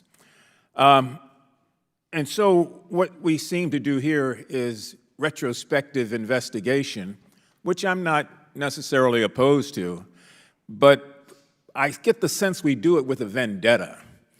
Like, I think this was wrong and you were the one that did it, or I think this was wrong and you conspired to do this. That's not going to get us very far, not at all. Given the critical role that science plays in advancing our understanding of emerging viruses, I'm appalled every time I hear some of my colleagues turn to politicizing and vilifying the researchers. Somebody had to do the research. Somebody had to come up with conclusions. Somebody had to follow the data. Somebody had to make an assessment. And so it's a little strange to me that we will vilify the people who did that at the time when we needed them the most, because now we're operating in retrospective lens. We in this subcommittee, Mr. Chairman, have attacked physicians, we've attacked labor unions, we've attacked public health officials, we've attacked teachers, we've attacked healthcare workers, we've really attacked the CDC and the NIH. We've attacked, as you've heard today, Dr. Fauci, Dr. Collins, previously Dr. Walensky. We've attacked Joe Biden. We're in an attack mode instead of what I thought would be a real fact-finding mode about what do we do to get ready for the next novel virus, which could be set upon us at any time. And so in the 6 months that this committee has operated, I don't think that we've got an answer. I haven't seen what our steps are. If that's the case, how do we proceed? And if that is the case, we've got to rely on researchers and physicians all over again. And I think it poisons the water if we have already sort of predisposed who we think they are, why they are operating, what's wrong with them. The basic claims in the scientific article that we've talked about was developed to suppress the lab leak theory. It was somehow demanded by the United States government or else. That's an incredible disservice, in my opinion. We don't want to frighten off the very processes, the people, the industries, or anything else that will help us if and when something like this happens again. So I did not mean to get on a soapbox and make a speech. I actually have a few questions. I'll submit those in writing, if you would, Mr. Chair. But I just want to thank these two persons before us today and the others who have come before us and have had to feel like the weight of the world's been on their shoulders when all they really did was what they were supposed to do based on their profession, based on their desire to save lives. And as has been mentioned before, we followed other routines articulated by Dr. Burke, who was with Mr. Trump at the time, who said we've lost millions of lives by doing the wrong thing, like recommending bleach and telling the American public, don't worry, come Easter, we'll all be in church together. And we were not in church together for another 3 Easters after that. I yield back. I now recognize Dr. Joyce from Pennsylvania for 5 minutes of questions. Thank you, Chairman Wenstrup and Ranking Member Ruiz, for holding today's hearing. And thank you to both Dr. Anderson and Dr. Gary for testifying before this committee today. This committee has worked tirelessly, peeling back the layers on the events that transpired amidst the devastating coronavirus pandemic. The members of this committee have been charged with a great responsibility by the American people. Our job is to shine a spotlight on the public health officials and agencies for their mishandlings and to hold them accountable.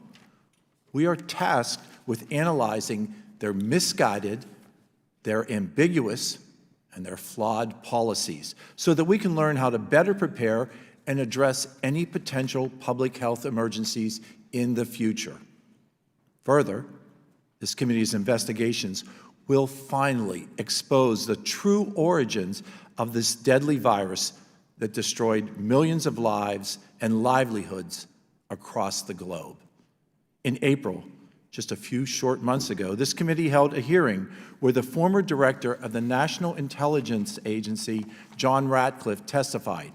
In that testimony, Director Ratcliffe said, and I quote, "If our intelligence and evidence supporting a lab leak theory was placed side by side with our intelligence and evidence pointing to a naturally occurring spillover theory, the lab leak side of the ledger would be long and overwhelming, while the spillover side would be nearly empty," unquote.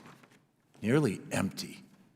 Dr. Anderson, this quote came from the former Director of National Intelligence and someone who has access to the most sensitive information provided by our intelligence community. If this is the case, can you explain how the Proximal Origins piece, of which you are an author, totally contradicts that information from our intelligence community? The Proximal Origin paper is the result of scientific work by international well-known experts. I think it's important to realize that if we look at the recent report from the Office of the Director of National Intelligence Community, is that one of their conclusions is that there's no indication that the VIV's pre-pandemic research holdings, but I am referencing, including please allow me SARS-CoV-2. to address what information we had in front of us. I'm addressing what we heard Radcliffe tell us as a committee that that wasn't the case, that overwhelmingly the information at hand provided by the intelligence communities showed that this was not a naturally occurring process. Dr. Anderson, in your testimony, you said the recently declassified report from the Office of the Director of National Intelligence does, as you said, conclude that there is no evidence to suggest this virus came from the lab. However, the ODNI also states in their reports the Department of Energy and the Federal Bureau of Investigation assessed that a laboratory-associated incident was the most likely cause of the first human infection of SARS-CoV-2. Dr. Anderson, you also said in your testimony, we do not believe that any type of laboratory-based scenario is plausible. And yet the conclusions by the Department of Energy and the FBI directly contradict your position. How do you bring that together?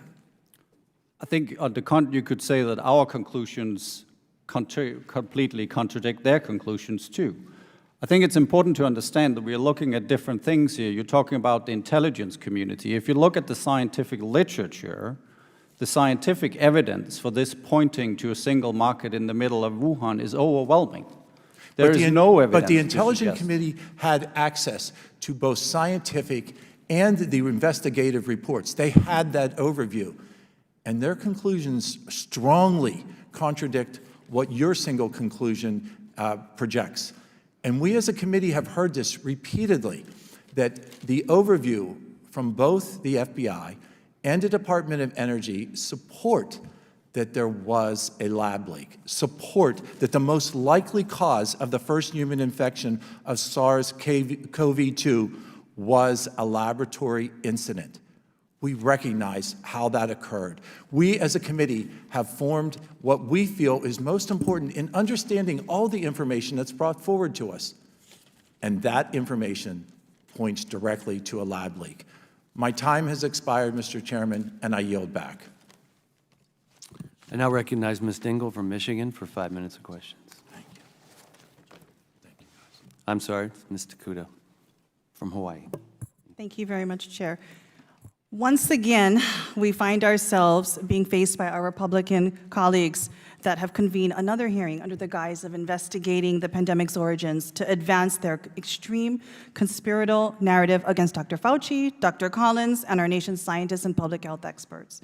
I'd like to take a bit of a moment during my time to set the record straight about a number of things that have been said today. First of all, one of the things we heard earlier was that scientists don't flip-flop.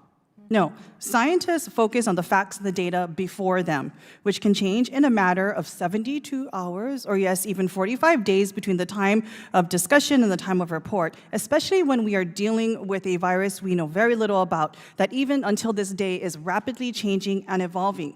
So I ask both of you to assert coercion or political persuasion as the result of why that change took place during these 72 hours. Is this, in fact, a false statement when we're considering just the way that the scientific process works and the rapidly evolving, changing, and rapid evolving information that we're having at that time took place? I think, again, it's important to understand that it's our thinking that is evolving. We are talking about the change from early hypotheses to realize that a subset of those can, in our opinion, be discarded with a relatively high degree of confidence. And that happens within just a few days when we're specifically talking about a purposefully manipulated virus.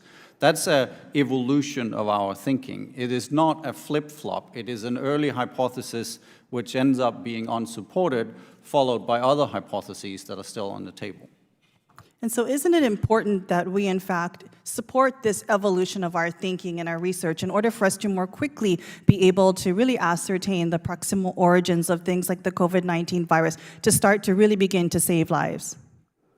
I think it's important that we continue to consider any and all evidence known and potentially to come in future, and that is exactly what we are doing as the scientific community, which may end up with previous hypotheses all of a sudden being no longer supported, for example. This is not a flip-flop. This is simply the scientific process. So one of my concerns is when politicians start throwing around words like flip-flop, we are actually creating a very chilling effect on the scientific process, on our scientific community. I share the concerns that have been raised in this hearing by our ranking member, by the good gentleman from Maryland, that we are poisoning the water when it comes to active research and science that is looking at saving lives, taking care of our people. I worry that politicians' continued overreach and, quite frankly, weaponization of the discussions around the origin of COVID-19 will, in fact, heighten this chilling effect on the ability for our scientists and public health officials to thoroughly investigate and study future disease outbreaks, public health crises, and be able to meaningfully connect that and convey that to the public. Dr. Gary and Dr. Anderson, do you think political weaponization of the origins of COVID-19 will have a chilling effect on our scientific research, international collaborations going forward, and quite frankly, result in lives lost, our inability to really respond to public health crisis when it arises? You know, I'm a scientist. You know, I try not to let all the din of the politics around me influence my, my analyses, my experiments, the choices that I make when I, work together with other scientists to write a publication. So, I understand what you're saying about the politics being influenced, but I can tell you that we did not let those factors influence our writing of the Proximal Origins paper or any of the other papers in Science and PNAS and the other journals that we've written and influence our thinking about the origins of SARS-CoV-2 in any way. Dr. Anderson, did you want to respond? I think the whole reason I'm here today is because it's been politicized. Mm-hmm. The title is The Proximal Origin of a Cover-Up. I think there's no question that whereas the science itself is a scientific process focused on evidence analyses and then publications in peer-reviewed journals, which is exactly what we have been doing. People are free to disagree with that, whether it's the intelligence community or other scientists. That's why we publish the papers. I think, again, the reason why I'm here today is because of that politicization of that whole process, and I think it is deeply damaging. I think there's a need to rebuild trust. I think it's important to understand that scientists and politicians need to work together, and I think the way to do that, I think, is just focus on the facts and focus on the actual evidence. Thank you. I think we absolutely do have to focus on the facts. I think that for researchers like yourself and others going forward, have to double think what they put on their Slack messages and channels and their emails and their text threads, and instead not be distracted from the actual work of the research. What it'll end up is lives lost. It'll cost us time to actually getting to what the origins of these disease and public health crises are. So we have to stop the weaponization of the origins of COVID-19 discussion. Thank you, Chair. I yield back. I now recognize Mr. Cloud from Texas for 5 minutes of questions. Thank you, Chairman. Dr. Gary, how many years have you spent in the field of immunology? Virology.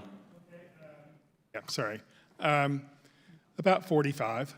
45, that is significant, no doubt. I think, I'm not a scientist, don't pretend to be, but I think it's hard sometimes for the American people when we go through things and we read things like where 2 days prior to a draft being released, you are saying, literally, I really can't think of a plausible natural scenario where you get from a bat virus to one very similar to it, to COVID. You said, I just can't figure out how this gets accomplished in nature. It's stunning. And then 2 days later, while it wasn't the Proximal Origins paper, it was basically the conclusion that you had outruled that as a hypothesis. And you said, you know, what new data came available? We imagine it took, you know, there's 2 days between that and February 4th. Your statement, I assume it took a day to write the draft, and so that's one heck of a data dump in one single day that would change 42 years of experience that led to this previous hypothesis. 45 years, I believe, was it? You said it was because of some new data that came available on the pangolin, and Dr. Anderson, you agreed with this in a interview in the New York Times. You said, for example, we looked at data from COVID being found in other species such as bats, pangolins, which demonstrated that other features first appeared unique to COVID were in fact in other related diseases. But during the peer review part, you said that was not data that was included, that the pangolin information had no leaning into the conclusions you made. Is that correct? So the timeline keeps changing here. First it's 2 days, and it's 3 days, it's 4 days. It's actually 45 days when we talk about It's 45 days before the draft was published, I but think there was it's a peer important. review period, and within 2 days, the conclusion had changed from, oh, this is not going to, oh, it's impossible that this could have happened. So that is true. And then you spent some time actually drafting Proximal Origins, and then you had it peer reviewed. During the peer review process, they brought up, there was questions asked to you, and you said there is no evidence on present data that pangolin COVID are directly related to COVID-19, in spite of the fact that a year later you said the opposite of that on national TV. And so that's concerning to me. You also said that anyone believes anything contrary to the wet market theory is a conspiracy theorist. And then you corrected that statement, but you certainly said that those of us in the majority, that's not a scientific statement, that's a political statement. You've also said the only scientific data that is correct points to proximal origins, to natural origins. Yet we have the FBI, the DOE, we have a number of other scientists who've worked in this field for decades also pointing to this. Are you concerned that the lab in China deleted information?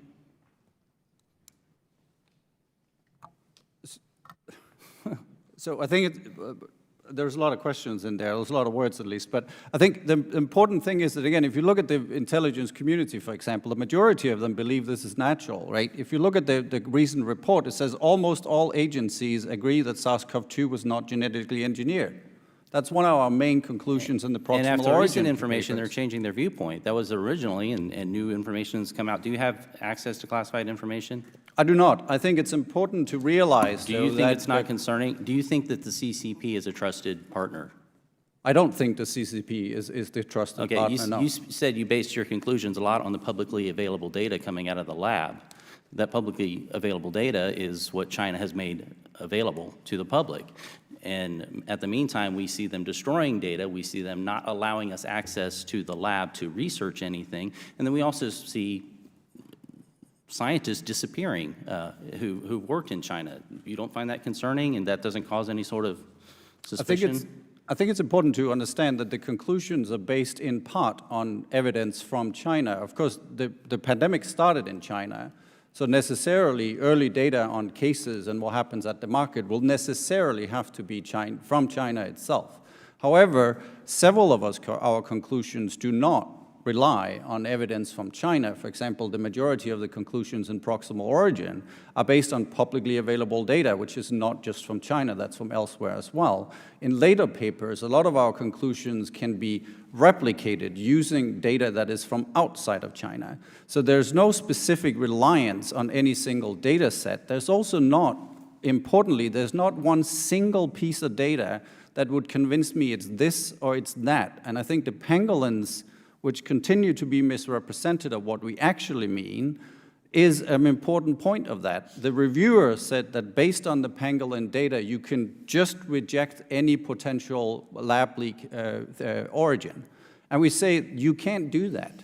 The pangolin data itself is insufficient to do that. You need to look at the consilience of evidence, and you need to look at all the evidence in concert, and that's exactly what we're doing in Proximal Origin. And that is also one of the reasons why our thinking on this particular question evolved over time from early hypotheses to later conclusions published in the peer review. Can you not acknowledge that there are qualified scientists in this field who disagree with you? Absolutely. Are they conspiracy theorists? They are not conspiracy theorists, and I think it's important to have scientific debate and disagreement.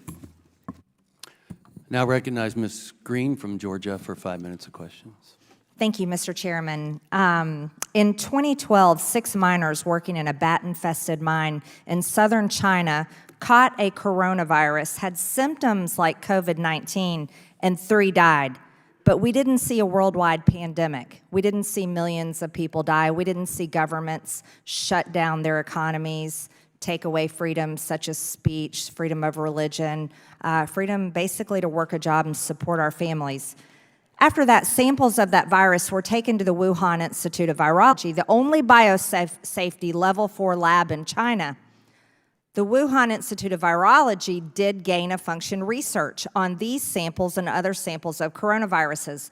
In autumn of 2019, the SARS-CoV-2 virus appeared in Wuhan, the closest known relative to the virus extracted from the miners held at the Wuhan Institute of Virology. Even early in the outbreak, the virus was well adapted to human transmission. Wuhan authorities worked to silence dissenters and those affiliated in the Wuhan Institute of Virology. The CCP authorities lobbied the WHO to announce an international emergency and blocked scientific investigations access into the Wuhan Institute of Virology. Here's what's interesting. Chinese military major General Chen Wei was put in charge of containment of COVID-19. He is the CCP's top biological weapons expert and raises questions about Chinese military involvement at the Wuhan Institute of Virology. Dr. Gary, Dr. Anderson, I'll ask each of you one at a time. Why would they put the top biological weapons expert in charge of containment of a virus that was very similar to the one that a few miners caught in 2012, that, by the way, didn't turn into a pandemic? Why would China put their top biological weapons expert in charge instead of just another virologist? Dr. Gary? Representative Green, I don't have any idea. I have no idea. Okay, Dr. Anderson? I can't comment on that. I think it's important to realize, I assume you're referring to the virus RTG13. And what is very clear is that RTG13 cannot have led to SARS-CoV-2. These are very unrelated viruses. Well, it's interesting, though, that you all wrote a paper claiming to know exactly the origins of COVID-19, but China put their top biological weapons expert in charge of containment. On January 15, 2021, the Department of State released a fact sheet entitled Activity at the Wuhan Institute of Virology. It discussed 3 primary areas of concern. First one, illnesses inside the Wuhan Institute of Virology. The U.S. government believes several researchers inside the lab became sick in the fall of 2019 before the CCP first reported cases of COVID-19. That was in the lab.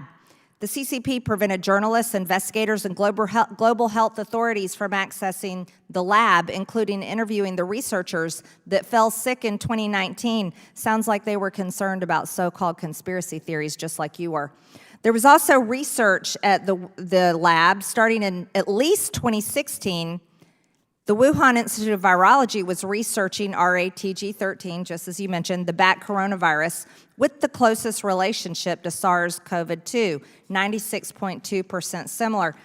The Wuhan Institute of Virology has published record of dangerous gain-of-function research, gain-of-function like our government has funded with grants through EcoHealth. I'm sure you're familiar. There's secret military activity at the lab. The U.S. government determined that the lab collaborated on publications and secret projects with the CCP military since at least 2017. Perhaps that's why they put their top biological weapons expert in charge of containment, because they were very aware of the type of research that was going on at the lab, where people that worked at the lab got sick with COVID-19 first. But you guys think this came from nature. Do you still believe it came from nature, Dr. Gary, Dr. Anderson? Yes, I do believe that the natural origin via the wildlife trade is the most likely origin based on all the science, all the data that we've analyzed. Dr. Anderson? I do. And I think it's important you mentioned the six researchers here. In the recent report, again, the IC continues to assess that this information neither support nor refutes either hypothesis of the pandemic's origin, because the researchers' symptoms could have been caused by a number of diseases. Actually, Dr. Anderson, I'll reclaim my time. The IC believes that the origin of COVID-19 is from the lab. Most of the intelligence community believes that, and they've stated so. So is the Energy Department. And so do many other doctors and researchers believe that it came from the lab. And from all of this evidence, it's very clear that China also believed it came from the lab. But it's unfortunate that you all are speaking the same pro-China talking points as some of our colleagues on our committee. And I think it's more important to really recognize it probably came from the lab. I yield back. I now recognize Dr. Jackson from Texas for 5 minutes of questions. Thank you, Mr. Chairman. Dr. Anderson, Dr. Gary, Dr. Anderson in particular here, I just wanted to address one thing here. To start with, I know this has been mentioned again, but I just want to reiterate this. You emailed Dr. Fauci prior to the February 1st call, and you said, quote, "The unusual features of the virus make up a really small part of the genome," end quote. And then you went on to say, "After discussions earlier today, Eddie, Bob, Mike, and myself all find the genome inconsistent with expectations from evolutionary theory." Later on in the phone call that followed, Dr. Farzan said, "So I think it becomes a question of how do you put all this together, whether you believe this is a series of coincidences, what you know of the lab in Wuhan, how much could be in nature, accidental release, or nature event. I am 70-30. Dr. Gary, you stated, I really can't think of a plausible natural scenario where you get from the bat virus to one very similar to it, to where you insert exactly 4 amino acids, 12 nucleotides that all have to be added at the exact same time to gain this function. I just can't figure out how this gets accomplished in nature. It's stunning," you said.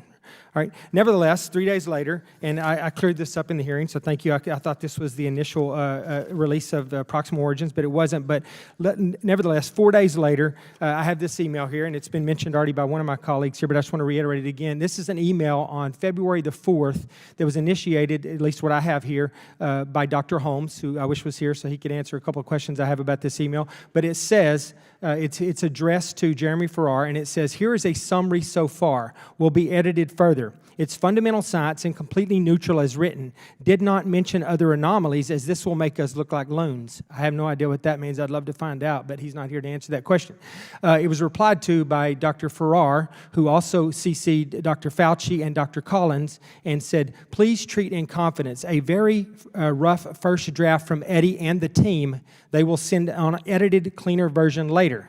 Dr. Francis Collins replied, very thoughtful analysis, and then Dr. Jeremy Farrar replied with something, which I don't know what it is because the vast majority, every bit of his response is redacted out, so I don't know exactly what that was. But my question was, is during, you've cleared up that this was not the initial draft of Proximal Origins, that this was a response email or a follow-up draft report, or whatever you want to call it, in response to the phone call that took place on February the 1st.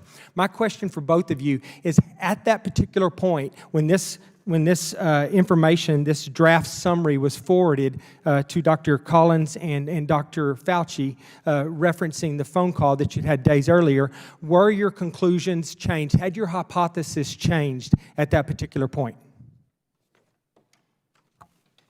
I can take that. I think, let me just go back to the original email, because there's other sentences in that email that I think is important to. First of all, I say we have a good team lined up to look at very critically at this, so we should know much more at the end of the weekend. I also say, but we have to look at this much more closely, and there are still further analyses to be done, so those opinions could change.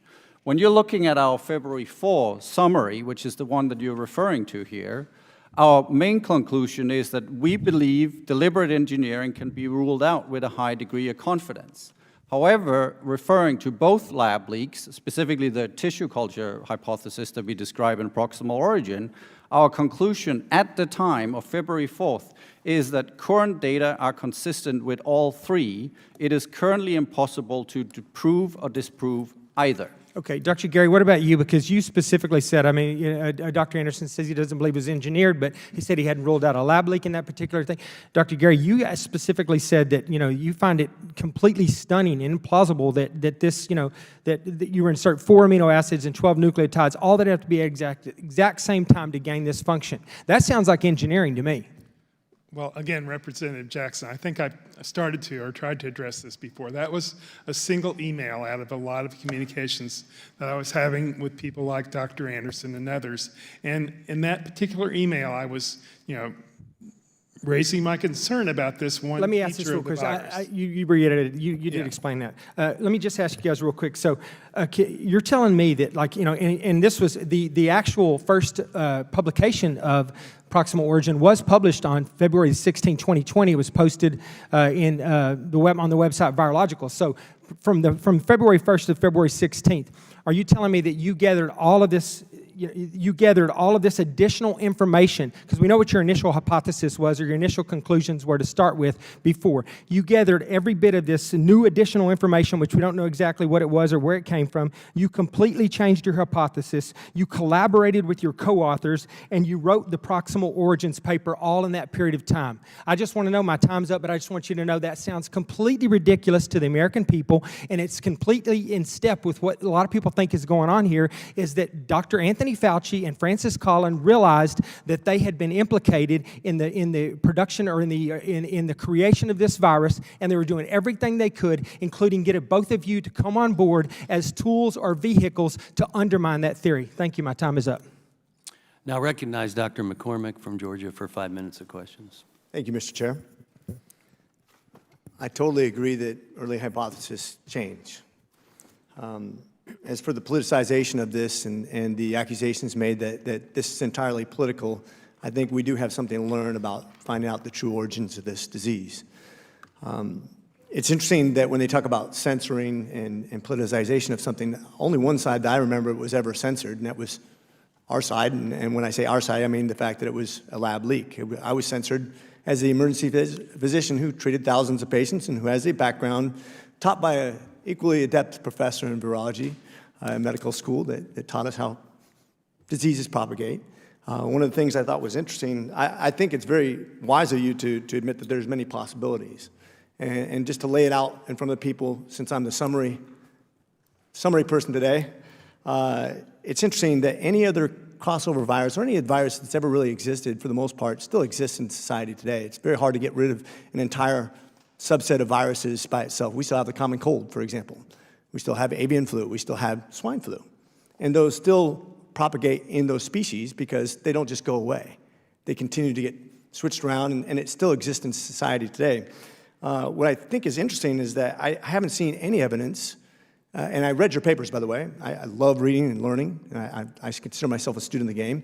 And I saw how we talked about the raccoon dogs and the civet cat having DNA and RNA in the same place where they found the vast preponderance of the coronavirus in that market.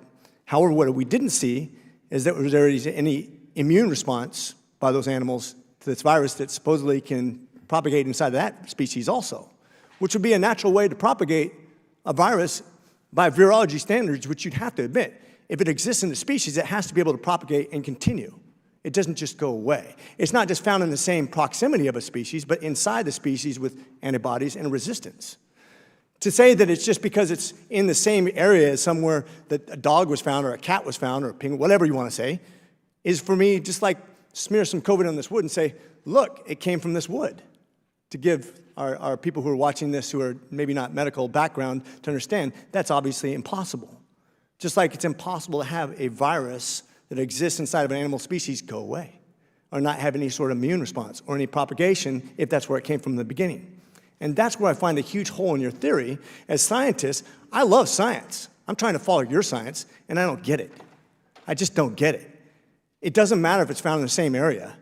Did it continue to live in that species? Is it still found? I know for a fact China has looked for it hard and killed lots of animals trying to find it and cannot find this natural immune response and this natural propagation inside of these species. So therefore, my natural conclusion is it didn't come from there. What I do know, if I use just logical thinking, and I've heard your responses, so I get it. I don't really have too many questions because I've heard your responses over and over again. But I'm just from a scientific standpoint, I want to summarize this for folks who aren't scientists. I just explained the science behind this. That if you can't find it, you can't find the immune response, you can't find disease propagating inside of a species, then it really never existed in that species, and therefore that's not scientific. And likewise, if you have a science lab talking about actually developing something and wanting funding for it, in other words, gain of function, and then it centers around that same lab that asked for it, I agree with your initial assumption, Dr. Gary, that most likely it came from a lab. And I think that's where the evidence has continued to point. Ironically, when it got politicized, it was myself and others that believe like me in the science that got censored. That's the irony of this. And yet I'm accused of politicizing this. I just want to make it very clear for those people who are watching who are not scientists that this is a scientific discussion. But it's also a political discussion because we have to figure out where it came from in order to deal with the next pandemic. And if we're going to try to assume that we're going to stop the evolution of viruses in the wild, that's not something we can really do much for. We can prepare for it, but we can't stop that. But we can stop gain-of-function research when we admit that that's where the disease came from. And I think that's what this discussion is about. And that's why it's important to actually combine the science with common sense, and we come to a natural conclusion. And with that, I yield. I now recognize Ms. Dingell from Michigan for 5 minutes of questions.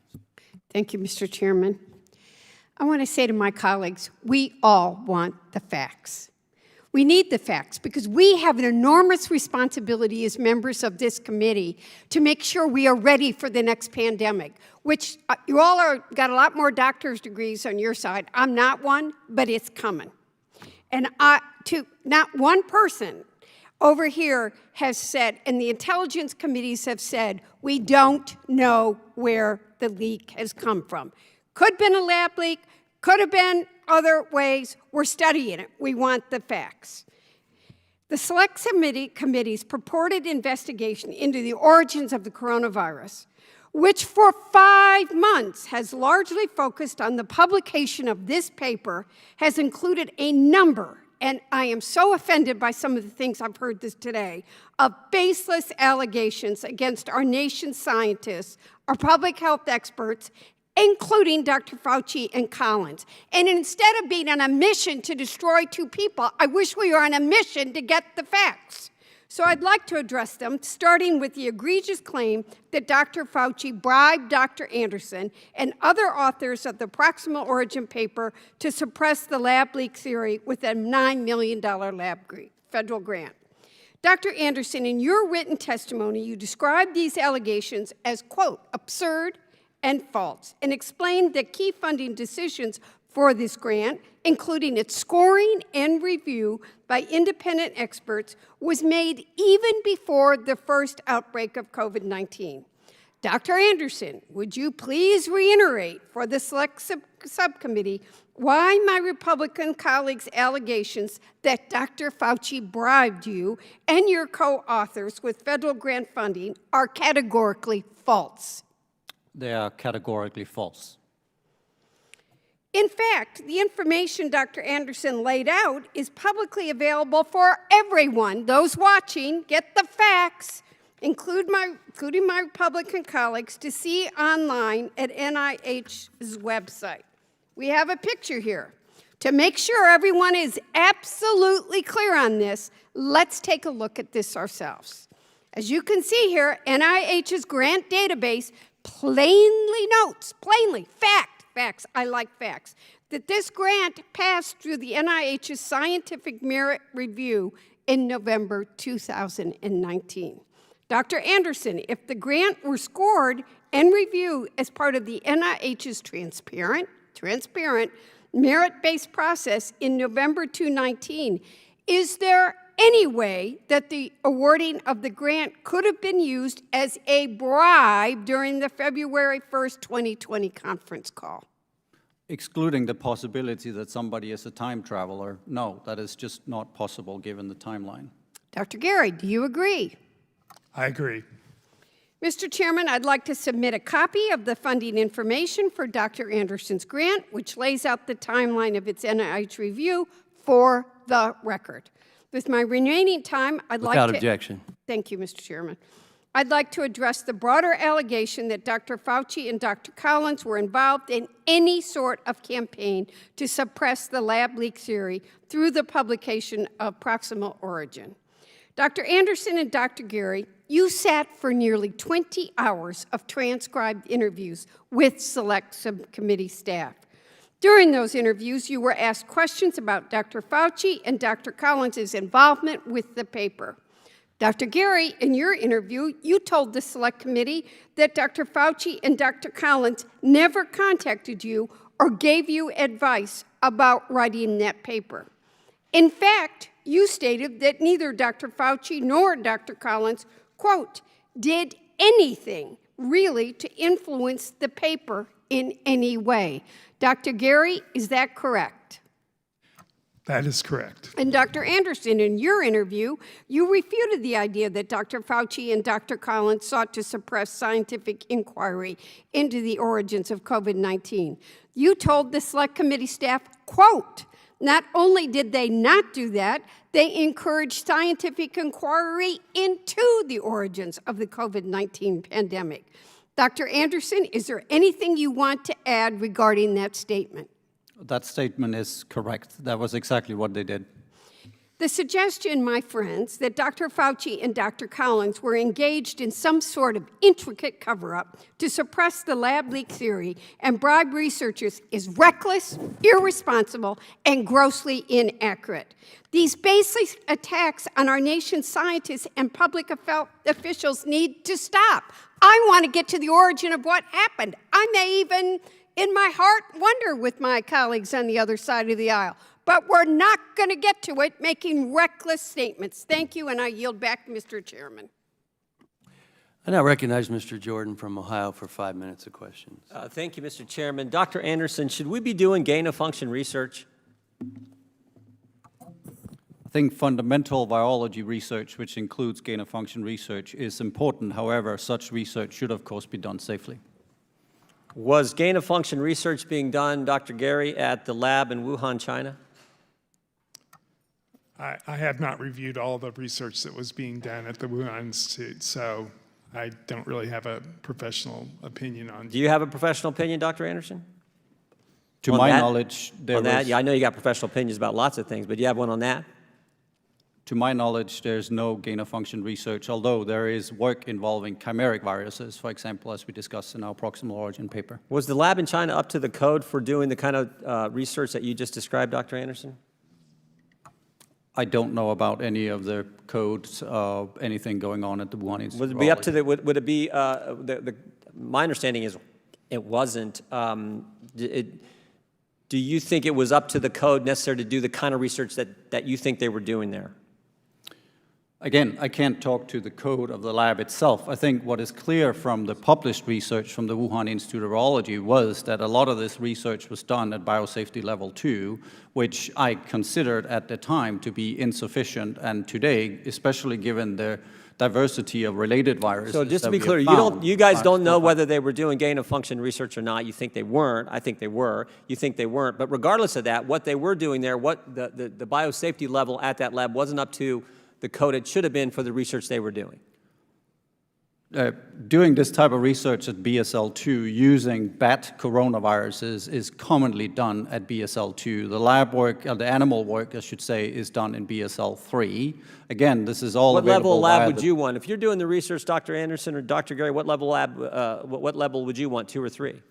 This would again typically be approved at biosafety level 2. However, as I said from the beginning, is that I believe, especially given everything we know, based on how many of these coronaviruses we have, that this kind of work should in future, via international regulations, be done at BSL-3. Should be done at a higher level than it was done there. Correct. That's what you're saying. Got it. All right. And should it go through, we have this process, Dr. Gary, this P3 process, this approval process for this type of grant money to be used and this type of work to be done.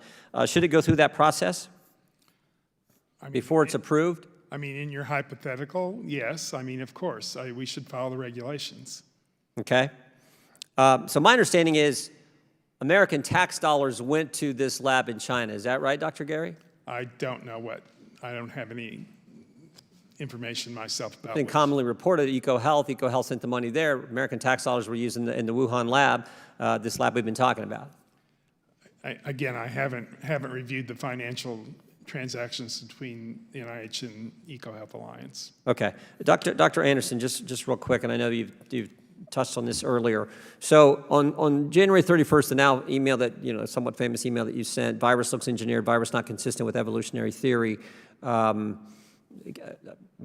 think that was part of that email and comments Dr. Gary made, where it was what prompted the conference call. And then 4 days later, you come back and basically say, if you believe it came from a lab, then it's some crackpot theory. And what happened in that? I mean, that's a pretty dramatic change in 4 days. And I know you've talked about it before, but that's what I find so concerning is you went from virus looks engineered, not consistent with evolutionary theory, to you're crazy if you think it came from a lab, and that all happened in 4 days.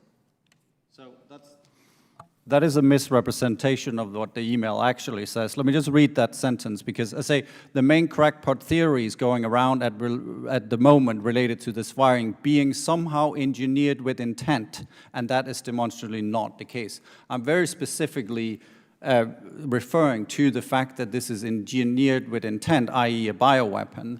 Okay, at that time, I still fair enough. believe- So you're saying there wasn't an intention to have it this done in a lab, but so you're not saying it couldn't have come from a lab. That is correct. At that time of writing this email, in fact, I thought the plausibility of this being a lab-cultured virus was still high. I kept that belief until mid to late February. Do you think you've been strong on the zoonotic theory? Do you think it could have come from a lab, even today as you sit here? Not as I said here today, no. I think the plausibility of this having come from the lab, given the evidence, I don't find that plausible at all. FBI's wrong. People who disagree, people who think it came from a lab is wrong. The fact that American tax dollars went to a lab in China, a lab that wasn't up to code, should have been level 3, even based on what you guys say, wasn't up to code, doing, I think, potentially gain-of-function research, and it breaks out in that town in China.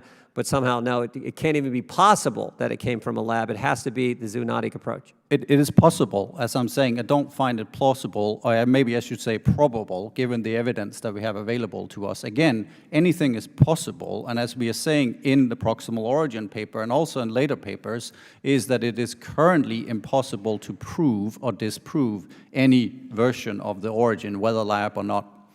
Okay, thank you. Are you back? I now recognize majority staff for 15 minutes of questions. Dr. Gary, Dr. Anderson, it's good to see you again. Mitch Benzine, I'm the staff director for the majority staff. I have a couple follow-up questions based off your responses to the members, and want to start with Dr. Anderson, something you just said, that intentionally engineering is equivalent to a bioweapon. Do researchers not intentionally modify viruses that don't turn into bioweapons? Again, I think the unfortunate fact here is that the words used here early on are confusing. When I'm saying engineered with intent, what I specifically mean is that you engineer the virus with the intent of creating something like SARS-CoV-2. For example, something that is highly transmissible between humans, bind well to the ACE2 receptor. And that requires the intent of people to create that virus specifically. At the time of writing the email, the crackpot theory, which, and I should say I use crackpot because I thought several people thought I was a crackpot at the time, is that I'm specifically referring to the call from the National Academy of Sciences, which was specifically based on the idea of a bioweapon. So that's what I'm referring to there. But of course, the intention to engineer any virus, any kind of engineering would be intentional, right? But specifically what I am referring to here is the idea that the intention of creating this virus. Okay. I want to ask some questions, just base knowledge while you were drafting Proximal Origin, and go back and forth here. So to both of you, Dr. Gary, Dr. Anderson, were you aware of all the research being conducted at the Wuhan Institute of Virology leading up to the drafting of Proximal Origin? No, I'm not. I don't see how we could possibly be aware of all of it. That is correct. I mean, I would say we were, of course, well aware of what has been published, which is what raised the initial hypothesis, which was that this could potentially have come from a lab, was because we are aware of the type of research going on at the Wuhan Institute of Virology. But not all the research. Of course not, no. You've testified, both of you testified previously that it's maybe not common, but researchers don't always publish everything, at least contemporaneously. No, I don't think most researchers publish their results contemporaneously. Are you aware, Dr. Gary, Dr. Anderson, were you aware at the time that the Wuhan Institute of Virology was conducting research on pangolin viruses? I was not aware of it. No. Both of you, were you aware that the Wuhan Institute of Virology was conducting experiments that involved intentionally simulating natural recombination events? In a broad sense, I guess, there had been some experiments that were published in the literature that involved, making pseudoviruses and other things that would involve recombination, yes. Yeah, and I think I was certainly well aware of the chimeric viral work that they were doing, which is inserting spike proteins, for example, from one virus into another virus using well-established backbones like VIV1. I was very aware of that work, yes. Were you aware that the Wuhan Institute of Virology had the capability to conduct those experiments without leaving a trace? It is well known that you can do cloning systems that leave no trace. However, if you look at the published papers from the Wuhan Institute of Virology, the vast majority of them do, in fact, leave traces. But of course, the awareness was, I think we even discussed it in the Slack messages that you have, that of course it's possible to create recombinant viruses, for example, that don't leave a trace of the recombination itself. I'm wondering how you're able to take genetic engineering off the table so quickly when you don't have awareness of what the Wuhan Institute of Virology is doing. They can conduct experiments without a trace, and they were in fact doing research on bat and pangolin viruses. Again, we're talking about intentional engineering here. And if you look at the virus itself, you look at the viral genome, talk about the furin cleavage site, for example, is that the furin cleavage site is suboptimal in the sense that this is a crap furin cleavage site. Further, it appears to be inserted out of frame. These are the clear signatures of natural evolution, because natural evolution is just good enough, whereas engineering, typically we will be a precise insertion of something that had either been used before or certainly something that would have been optimal. And this particular furin cleavage site, which has since evolved in the human population, is not an example of that. But in Proximal Origin, you eliminate not just intentional engineering, also not a laboratory construct. How were you able to eliminate that, not knowing what was going on? So again, as I explained in my written statement, we're talking about the laboratory constructs, specifically referring to the well-known backbones being used and a purposefully manipulated virus, i.e. the virus with an intent. We don't actually talk about engineering per se, because that's a broader term. So we don't specifically say that the data eliminates that one, but I would say my personal opinion, as we also state, is that I don't find that particular version of events to be plausible. Sitting here today, do you think that language in Proximal Origin is confusing or doesn't fulfill your intent? I think it's a scientific paper written for a scientific community. I think overall, given how fast that paper was written and given just everything going on at the time, I actually think the language is clear. Could it be clearer? Sure. Could have been better explanations? Sure. It could have been longer, but we didn't have that ability to do that. But importantly, that's what we are continued to publish research on this particular question, where we can add additional evidence and analyses that adds to these early conclusions that we made in this particular paper. And I think overall, those conclusions are very clear. Dr. Gary, do you think that could have been written more clear for the intentional engineering bioweapon language?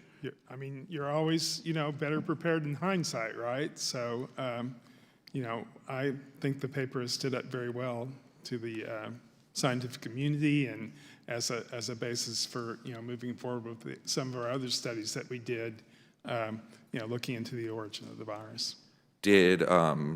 Still regarding the experiments that were taking place at the Wuhan Institute, did either of you have any conversations with Peter Daszak about those experiments while drafting Proximal Origin? We did not. I think, again, the type of experiments ongoing at the Wuhan Institute of Virology were well known based on the published literature. And again, this is why, in the first place, we raised what I thought was a likely hypothesis of a lab-associated virus. And I think that is also the reason why some of the suggestions from our colleagues that we could just dismiss that hypothesis out of hand without any further analysis or even consideration of that particular theory, I thought was wrong at the time. And that's because we were well aware of the type of work that was ongoing. Dr. Gary, did you have any conversations with Dr. Daszak? I did not. Dr. Anderson, you testified in response to Ms. Lesko's questions that the Wuhan Institute's sequence database was actually removed in February of 2020, not September of 2019. Did you ever access it in that interim time? I did not, no. Okay. Dr. Gary? No, I didn't. I want to shift gears a little bit and go back to kind of the early days in the conference call. You've talked about this, so we can run through it briefly. Dr. Anderson, did you have a call with Dr. Fauci on January 31st, 2020? I did. Was anyone else on that call? No. And on that call, you testified here and testified in your interview that he suggested drafting a peer-reviewed paper about whether or not it came from a lab. Is that a fair characterization? Again, the suggestions, as I recall it, given that my initial hypothesis was that of a lab-associated virus, was that he said that if I thought this came from the lab, I should consider writing a paper on it. And then you were both on the conference call on February 1st, 2020, correct? In earlier questions and earlier testimony, you testified that Dr. Farrar set up the February 1st conference call. He was the organizer of the February 1st conference call. In the email from Dr. Fauci to you, Dr. Anderson, from January 31st, memorializing your phone call with him, Dr. Fauci wrote, "I told him," referencing you, "that as soon as possible, you and Eddie Holmes should get a group of evolutionary biologists together to examine carefully the data to determine if your concerns are validated." Does that sound like setting up the conference call?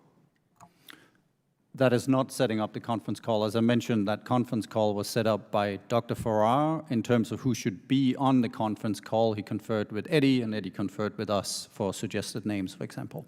How do you read that statement then? What did Dr. Fauci tell you about convening a group of evolutionary biologists?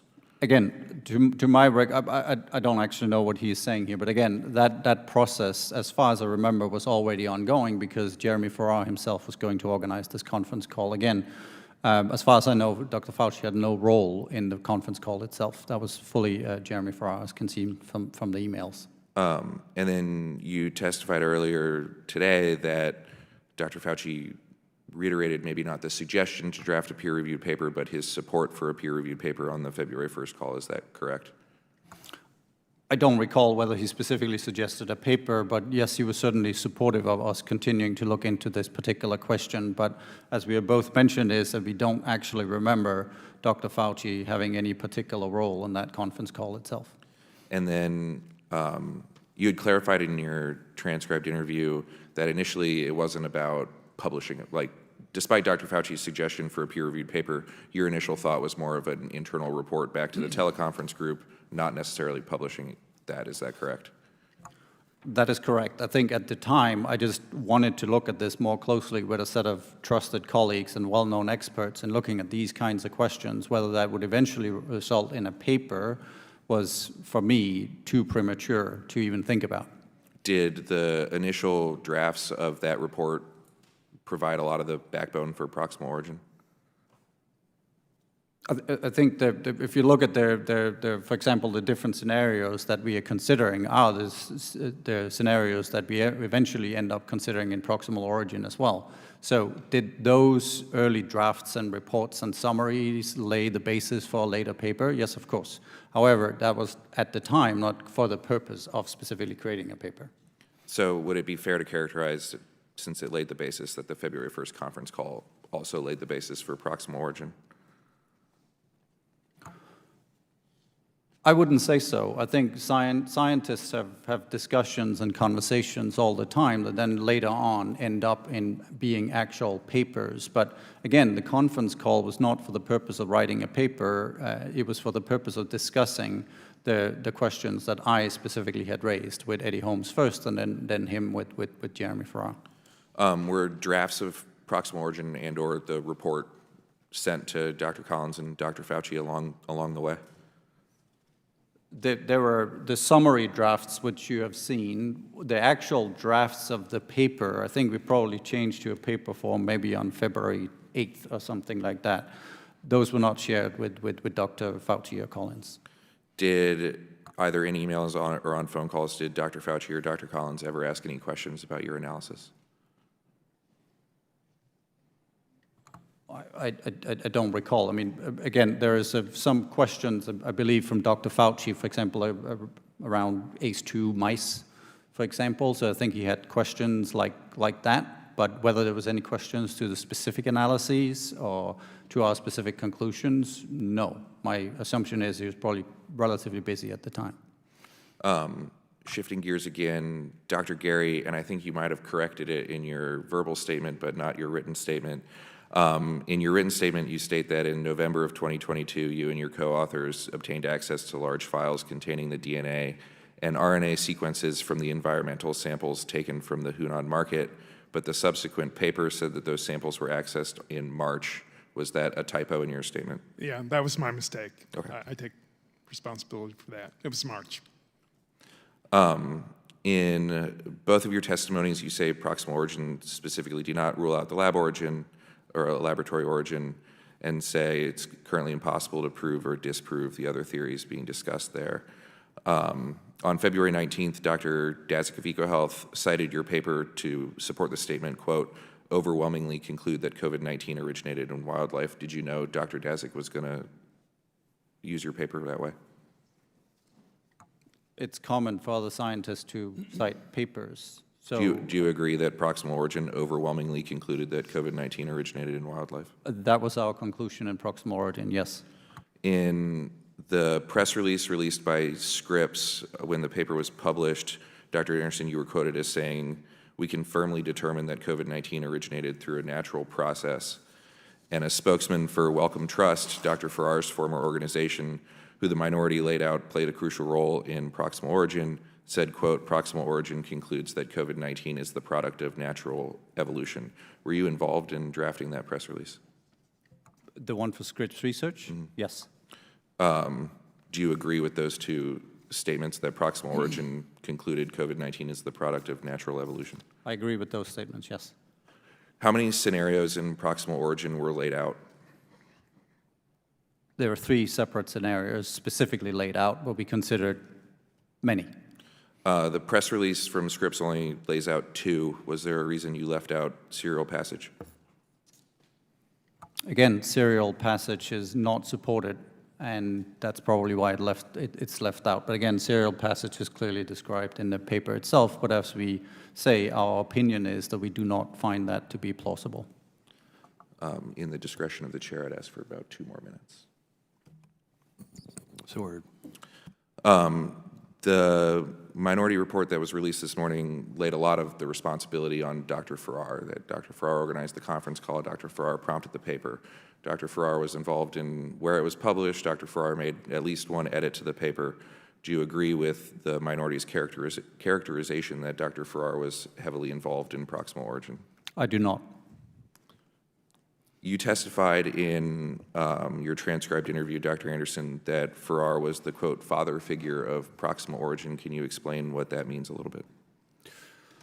Dr. Farrar is a scientist with a lot of expertise in all kinds of different areas, not so much origins, but he has researched infectious diseases most of his life and understands a lot of what's going on out there that we don't.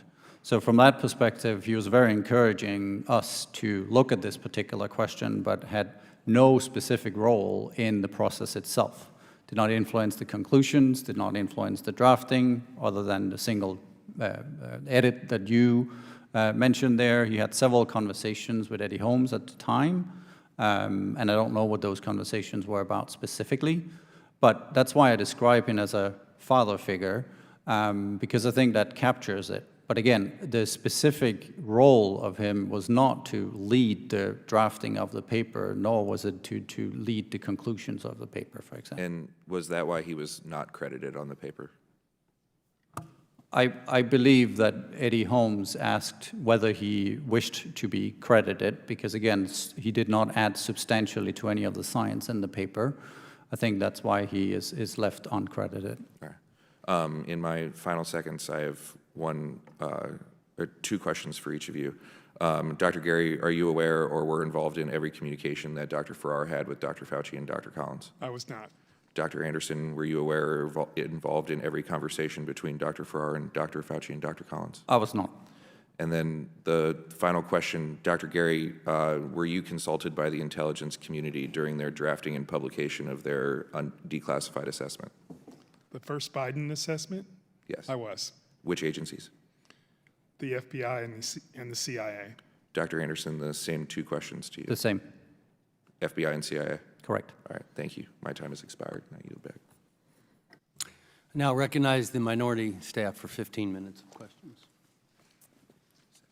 Dr. Anderson, I just wanted to ask a couple of factual questions about some of the things we've discussed here today. The first is just on pangolins. We've talked a fair amount about pangolins.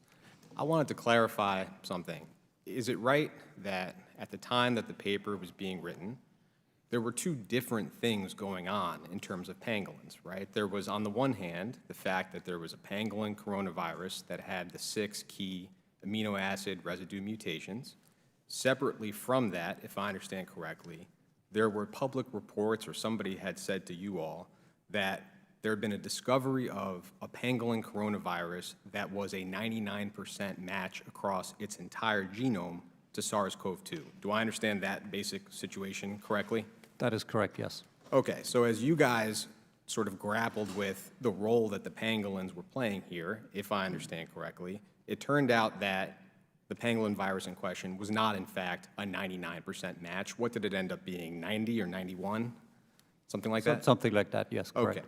So when the dust settled on the pangolin issue, is it right that The pangolin virus was important in the sense that it indicated to you that nature was capable of producing the key mutations that we were seeing in SARS-CoV-2, and that fact has obvious scientific significance. But the hunt for a progenitor virus with respect to SARS-CoV-2 remained unsolved, had to continue, and in that sense, the pangolin was not itself conclusive as to the origins of the virus. Is that a fair summary of the pangolin situation? Yeah, I think that it's a fair summary in the sense, and in fact, I have an email to that effect where I say, like, well, at least we need to wait until we hear about this potential 99%, because of course, if we had a near identical virus in pangolins, that in itself would be critically important. But that turned out just not to be correct. In fact, it was the receptor binding domain that was 99% identical. That in itself is very important because it tells you that that particular receptor binding domain exists in nature.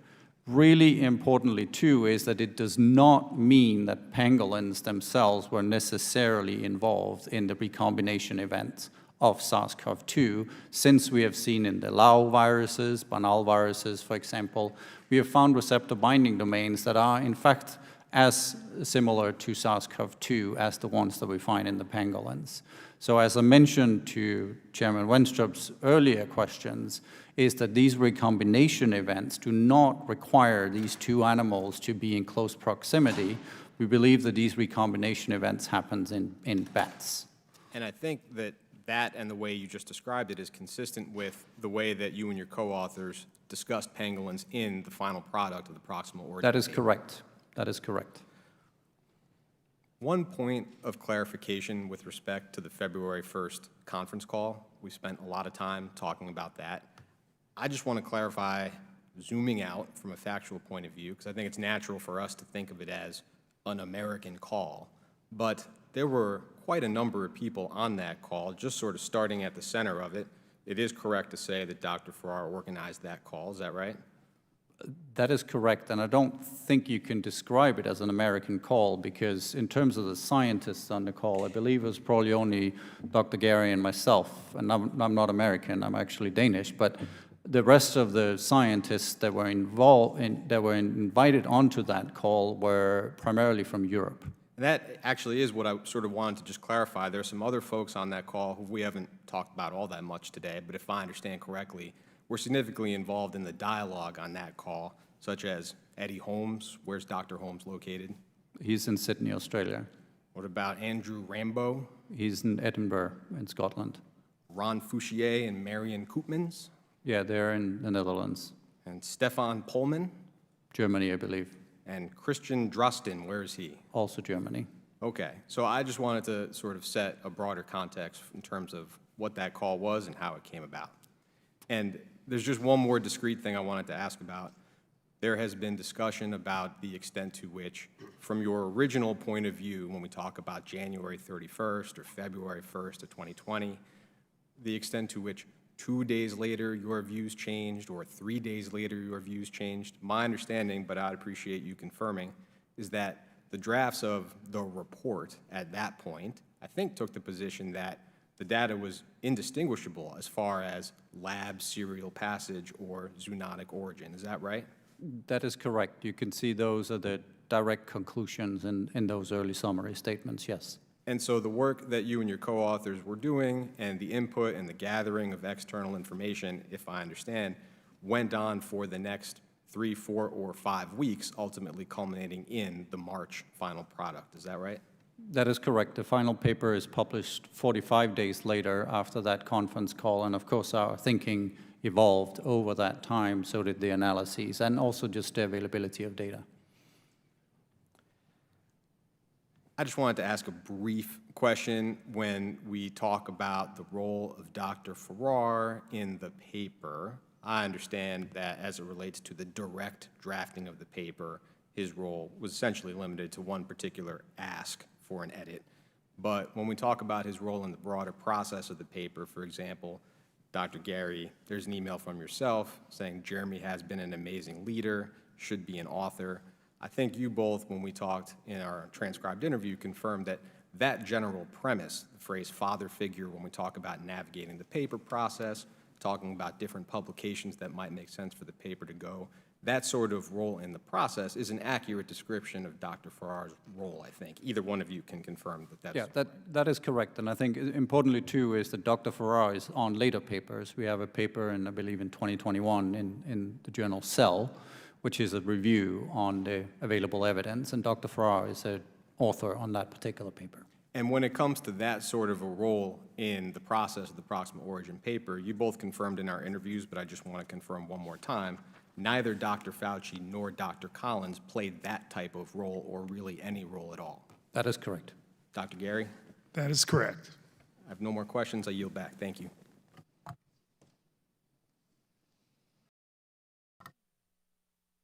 I now recognize the ranking member for any closing statement that he would like to make. Thank you, Mr. Chairman. Over the course of today's hearing, we have heard baseless allegation after baseless allegation and unsubstantiated claim after unsubstantiated claim about Drs. Fauci and Collins and their involvement with the Proximal Origin paper. The Select Subcommittee has reviewed thousands of pages of internal documents and conducted transcribed interviews with authors of the paper, which has only revealed that Drs. Fauci and Collins had little to no involvement in the drafting of and publication of the paper. Findings that have only been confirmed once again by testimony in today's hearing. Rather than following the facts of their own investigation, my Republican colleagues have only doubled down on their unproven conspiratorial accusations, using this Select Subcommittee's far-reaching platform to vilify our nation's scientists and public health experts in the name of repairing trust after they have manufactured distrust and destroyed it. Every day, Select Subcommittee Republicans spend on advancing this partisan narrative. The American people pay the price. How? Every hour and taxpayer dollar are focusing and pushing this wrong, harmful, bias-centered narrative in political theater instead of on investigating our experiences to garner forward-looking policy solutions to prevent and prepare for the next pandemic comes at the expense of the American people and our public health. The fact is, the origins of the COVID-19 pandemic remain unknown. We have heard, this is a very interesting lab for the psychology of confirmation bias. Today, I mean, we've seen it. We have heard, when you have confirmation bias, you are set on your thinking, and now everything you do has to prove your narrative. So you pick and choose evidence and data. That's one method of doing it. The second method is you take things out of context, or you misrepresent the data or things that were said, like putting it in places and a piece of a puzzle to show your or prove your narrative. The third is that there's a lot of disregard of evidence or the truth that is contrary to the narrative. So in other words, if you say something confirming a truth, it's skipped over, it's disregarded. The truth just doesn't matter if it doesn't fit the narrative. And we even seen flat out lying today. Lying. For example, we have heard that the intelligence community strongly supports that this was a lab leak theory. The reality is that you have one agency with low confidence, you have another agency with moderate confidence that this was a lab leak theory, okay? 2 out of the 6 so far. They do not strongly, with high confidence, say that this was a lab leak, but we heard that they do from the other side. That's a lie. The data is there. That's not an opinion, because the facts has been presented. They have been studied. The next lie, flat out, was that most of the intelligence community agencies believe that this was a lab leak theory, declaring it as if it was true. Yet you have 4 agencies, it's math, guys, 4 agencies with low confidence saying this was zoonotic. You have 2 agencies with low to moderate saying that with low and moderate confidence that this was a lab leak. 4 is more than 2. 4 is more than 2.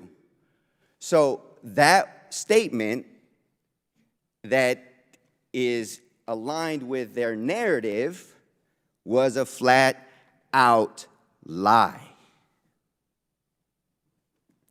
And in the absence of hard proof or access to information by the Chinese Communist Party, we may never know conclusively.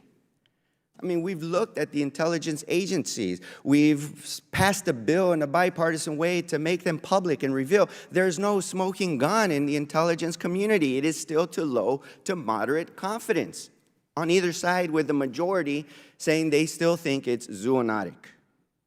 But that shouldn't stop us from considering both scenarios and working to keep us safer from the next deadly pandemic. We're, on this side of the aisle, we're committed to objectively looking at the data and taking what we have in order to create policies, whether it was a lab leak theory, it's true, or whether it was zoonotic, but let's do something about it that will actually result in saving lives. So we need to get unstuck from this partisan quicksand. As ranking member of this Select Subcommittee, I take seriously the charge of understanding the origins of the novel coronavirus. And as a physician and public health expert, I know how this is crucial to our ability to better prevent and prepare for a future public health crisis. Unfortunately, today's hearing brought us nowhere closer to that goal.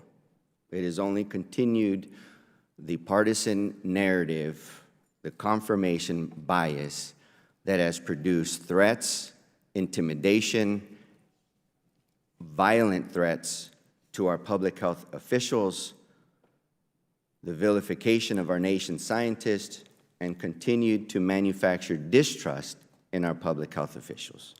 This, at the end of the day, will only harm our ability to respond to future public health crises and cost more American lives in another pandemic. I yield back. Thank you. You know, as chairman of this committee, and I think on behalf of the committee, we're working on behalf of the lives lost or severely damaged in America and across the globe by a deadly virus, a virus that should have united our country, but instead divided our nation and the world. I've said since the beginning, this is an after-action review for lessons to be learned so that we can provide a path forward. But we have to review the previous actions, or we learn no lessons. I feel, and talking to Dr. Gary for a moment beforehand, we can do better, and we have to do better going forward. This process that we have been through as a nation is not it. As a nation, as a world, is not it. And we can lead the way of doing better. You know, our staff report that's been out investigates our government processes, exploring how decisions were or are made, revealing statements made in the process, such as those behind me here, statements made by those involved directly or indirectly. Yeah, we're exploring a potential cover-up. That is what we are doing. It's exploring. That requires investigation. To both of you, you receive federal dollars. We appropriate those Congress appropriates those federal dollars. We have a responsibility of oversight on behalf of our constituents and the very taxpayers that pay you. Sorry about that, but it's our job, whether you like it or not, and I take it seriously. We have discovered things like statements by Dr. Morens, who works for NIAID. Send things to my Gmail. I'm getting FOIA'd all the time. You both know what FOIA'd means, correct? Freedom of Information Act. Okay. Send things to my Gmail, and I'll delete anything I don't want the New York Times to see. And then he criticizes reporters and scientists like Dr. Metzel and others, calls them names that I won't repeat. And aren't we proud? Aren't we proud? Now, because of these revelations that we've uncovered, NARA, the National Archives Record Administration, is leading an investigation on Dr. Morens and his behavior. That is our responsibility as Congress. So you may call it going down a rabbit hole and trying to find vendettas, or somebody here might. But I do have a vendetta against dishonesty. And as a doctor, I'm against politically motivated science, which Dr. Anderson, you yourself, said we had to. You hate to go down, let me see if I can find the quote, but you hate to go down a political path, but you had to, and I'm paraphrasing there. You know, in the staff reports that have come out, the minorities today, talking about political, our report 0 times mentions Republicans or Democrats. 0 times. Their report mentions Republicans or Democrats 38 times. Who's being political? Who's being political? And when Dr. Collins sends an email to Dr. Fauci on April 15th saying, do more to squash the lab leak, which essentially is halting scientific debate, and Dr. Fauci goes out on the White House lawn the next day, quoting Proximal Origins, saying this came from nature, as if definitive. I want to know why. I want to know why that is. I'm a physician. I've served in public health. Science has always fascinated me. We ask why. We ask how. Dr. Gary, I think I have your quote here,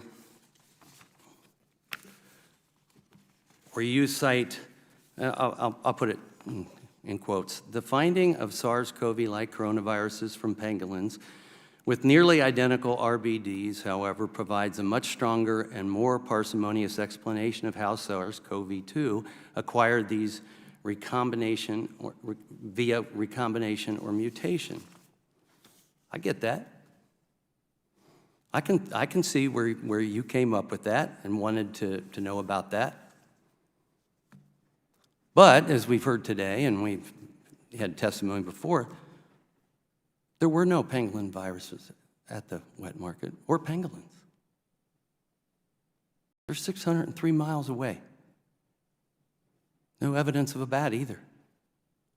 Yet, ODNI reports potentially epidemic viruses from pangolin samples are at the WIV and have been since 2019.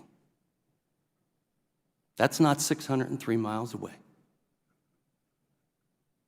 I recognize the dangers of a wet market. I recognize the dangers of gain-of-function research. Dr. Fauci was asked to recognize that in an article I read from 2012 in, I think, Weekend Australia. Dr. Fauci on this gain-of-function research, and I'm paraphrasing here, so forgive me.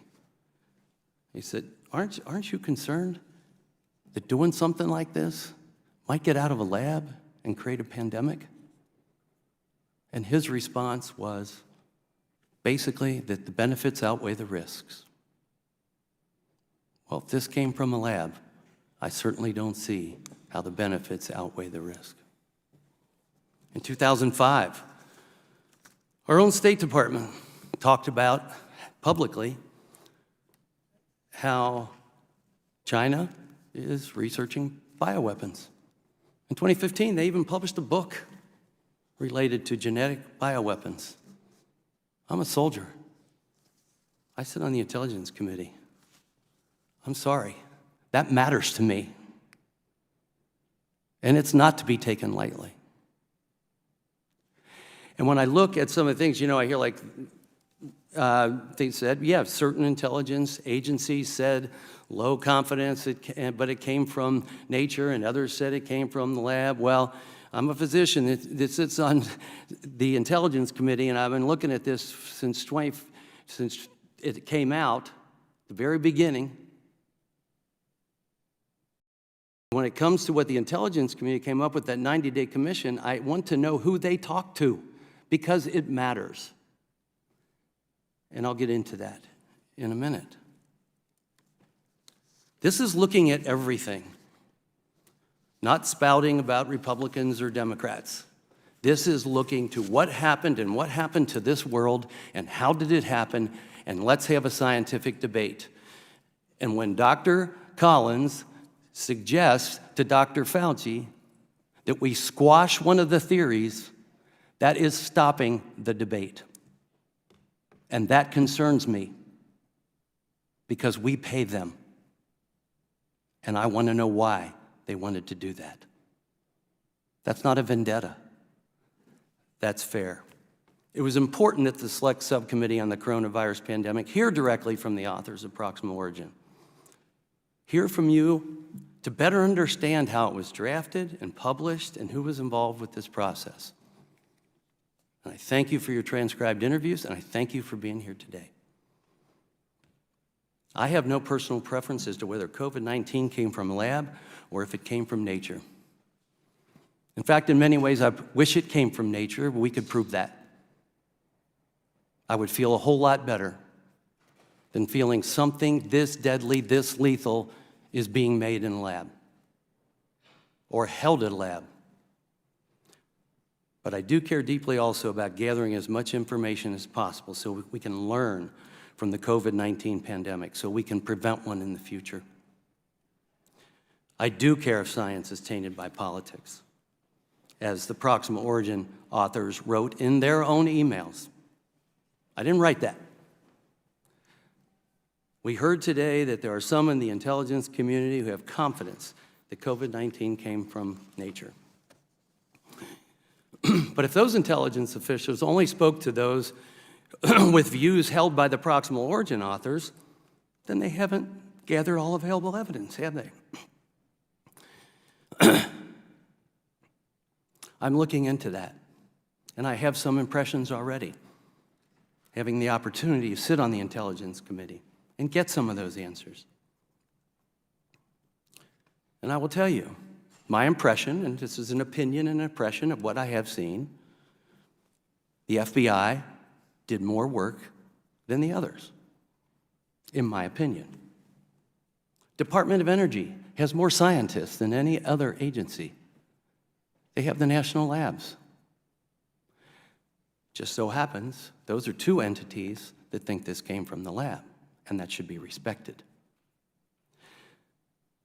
The Select Committee has gathered and continues to investigate information relating to the origins of COVID-19. The House and Senate unanimously passed a bill which the President signed to declassify intelligence relating to origins because it is that important for Americans to have all available facts and data on a pandemic that affected every single one of us. And in some ways, I feel the Intelligence Committee in the House of Representatives has done more digging than the intelligence community. And that's important. And I want you to know what we know. Because I worry when people don't know what they don't know, but speak with authority. The Select continues to investigate this information. We passed that bill, But ODNI violated the law with the report that they produced. I expected hundreds of pages.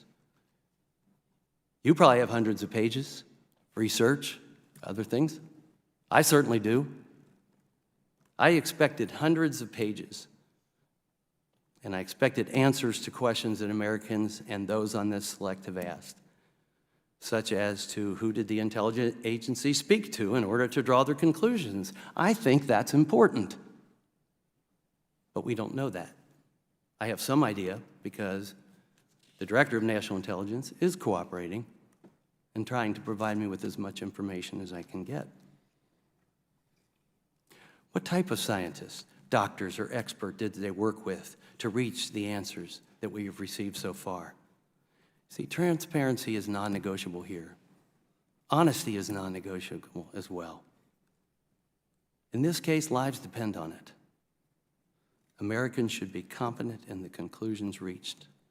But in order for them to be confident, they must be provided with facts. Gathering information and uncovering evidence is not a threat to science. It actually improves science. Calling those who believe in the plausibility of a lab leak conspiracy theorists does not lend credibility to vigorous scientific debate before producing a conclusion. In fact, it gives the appearance that the zoonotic theory was not only not rigorously tested, but that proximal origin was based on preconceived notions, and that evidence to the contrary was stifled. Grin as you may, Dr. Anderson, grin as you may. As to the involvement of NIH in the proximal origin, we learned important information today with respect to the influence exerted by Drs. Collins and Fauci. We know that Drs. Fauci and Collins prompted the Origins paper, and seemingly maybe Dr. Farrar as well. We can get to the bottom of that. We know that the February 5th, 2020 draft sent to Drs. Fauci and Collins was used in the published Proximal Origin paper because portions of that draft appear verbatim in what Nature published. We have the email from Dr. Anderson specifically thanking Drs. Fauci and Collins for their advice and leadership as we have been working through the SARS-CoV-2 Origins paper. You wrote that, Dr. Anderson, not me. And before it was finalized, Dr. Anderson sent an email to Drs. Fauci and Collins to ask if they had any comments, suggestions, or questions about the paper. That to me is pretty inclusive, about the paper, at all. Dr. Anderson has raised the point that there is substance difference between about the paper as opposed to on the paper. But are we expected to believe this email was not a solicitation to provide input with respect to the substance of the paper on a paper they prompted? Prompting's not my word. Anderson's own words clearly demonstrate the close coordination that occurred from the inception of Proximal Origin to its publication between the authors and NIH leadership. We too want to take a complete look at all the facts, something that was not done when Proximal Origin was published. We covered the reasons and motivations as to why debate and discourse were stifled today. If the breadcrumbs of the origin of COVID-19 lead us directly to the doorstep of a single wet market in central China, then we should start there and work backwards, smartly. Large portions of the intel community, however, numerous experts and the evidence gathered indicate confidence that the virus originated from a lab. Human-to-human transmission has been proven to be highly contagious, and we still haven't found the alleged animal that started it all. But many people have died. And that's why we brought the authors of Proximal Origins here today, on behalf of all those that have died or suffered otherwise, or the unintentional consequences of lockdowns, school closures, etc.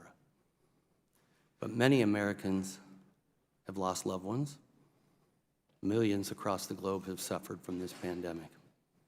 And we need to find out how COVID-19 originated so that we can prepare for a future pandemic. I believe that's in your hearts, but I don't think the process is right. We need to do this so that we make sure we base decisions off of sound science. We don't have the luxury during a pandemic to protect feelings or push preferred narratives or play politics. We have a duty to find the truth and to push forward.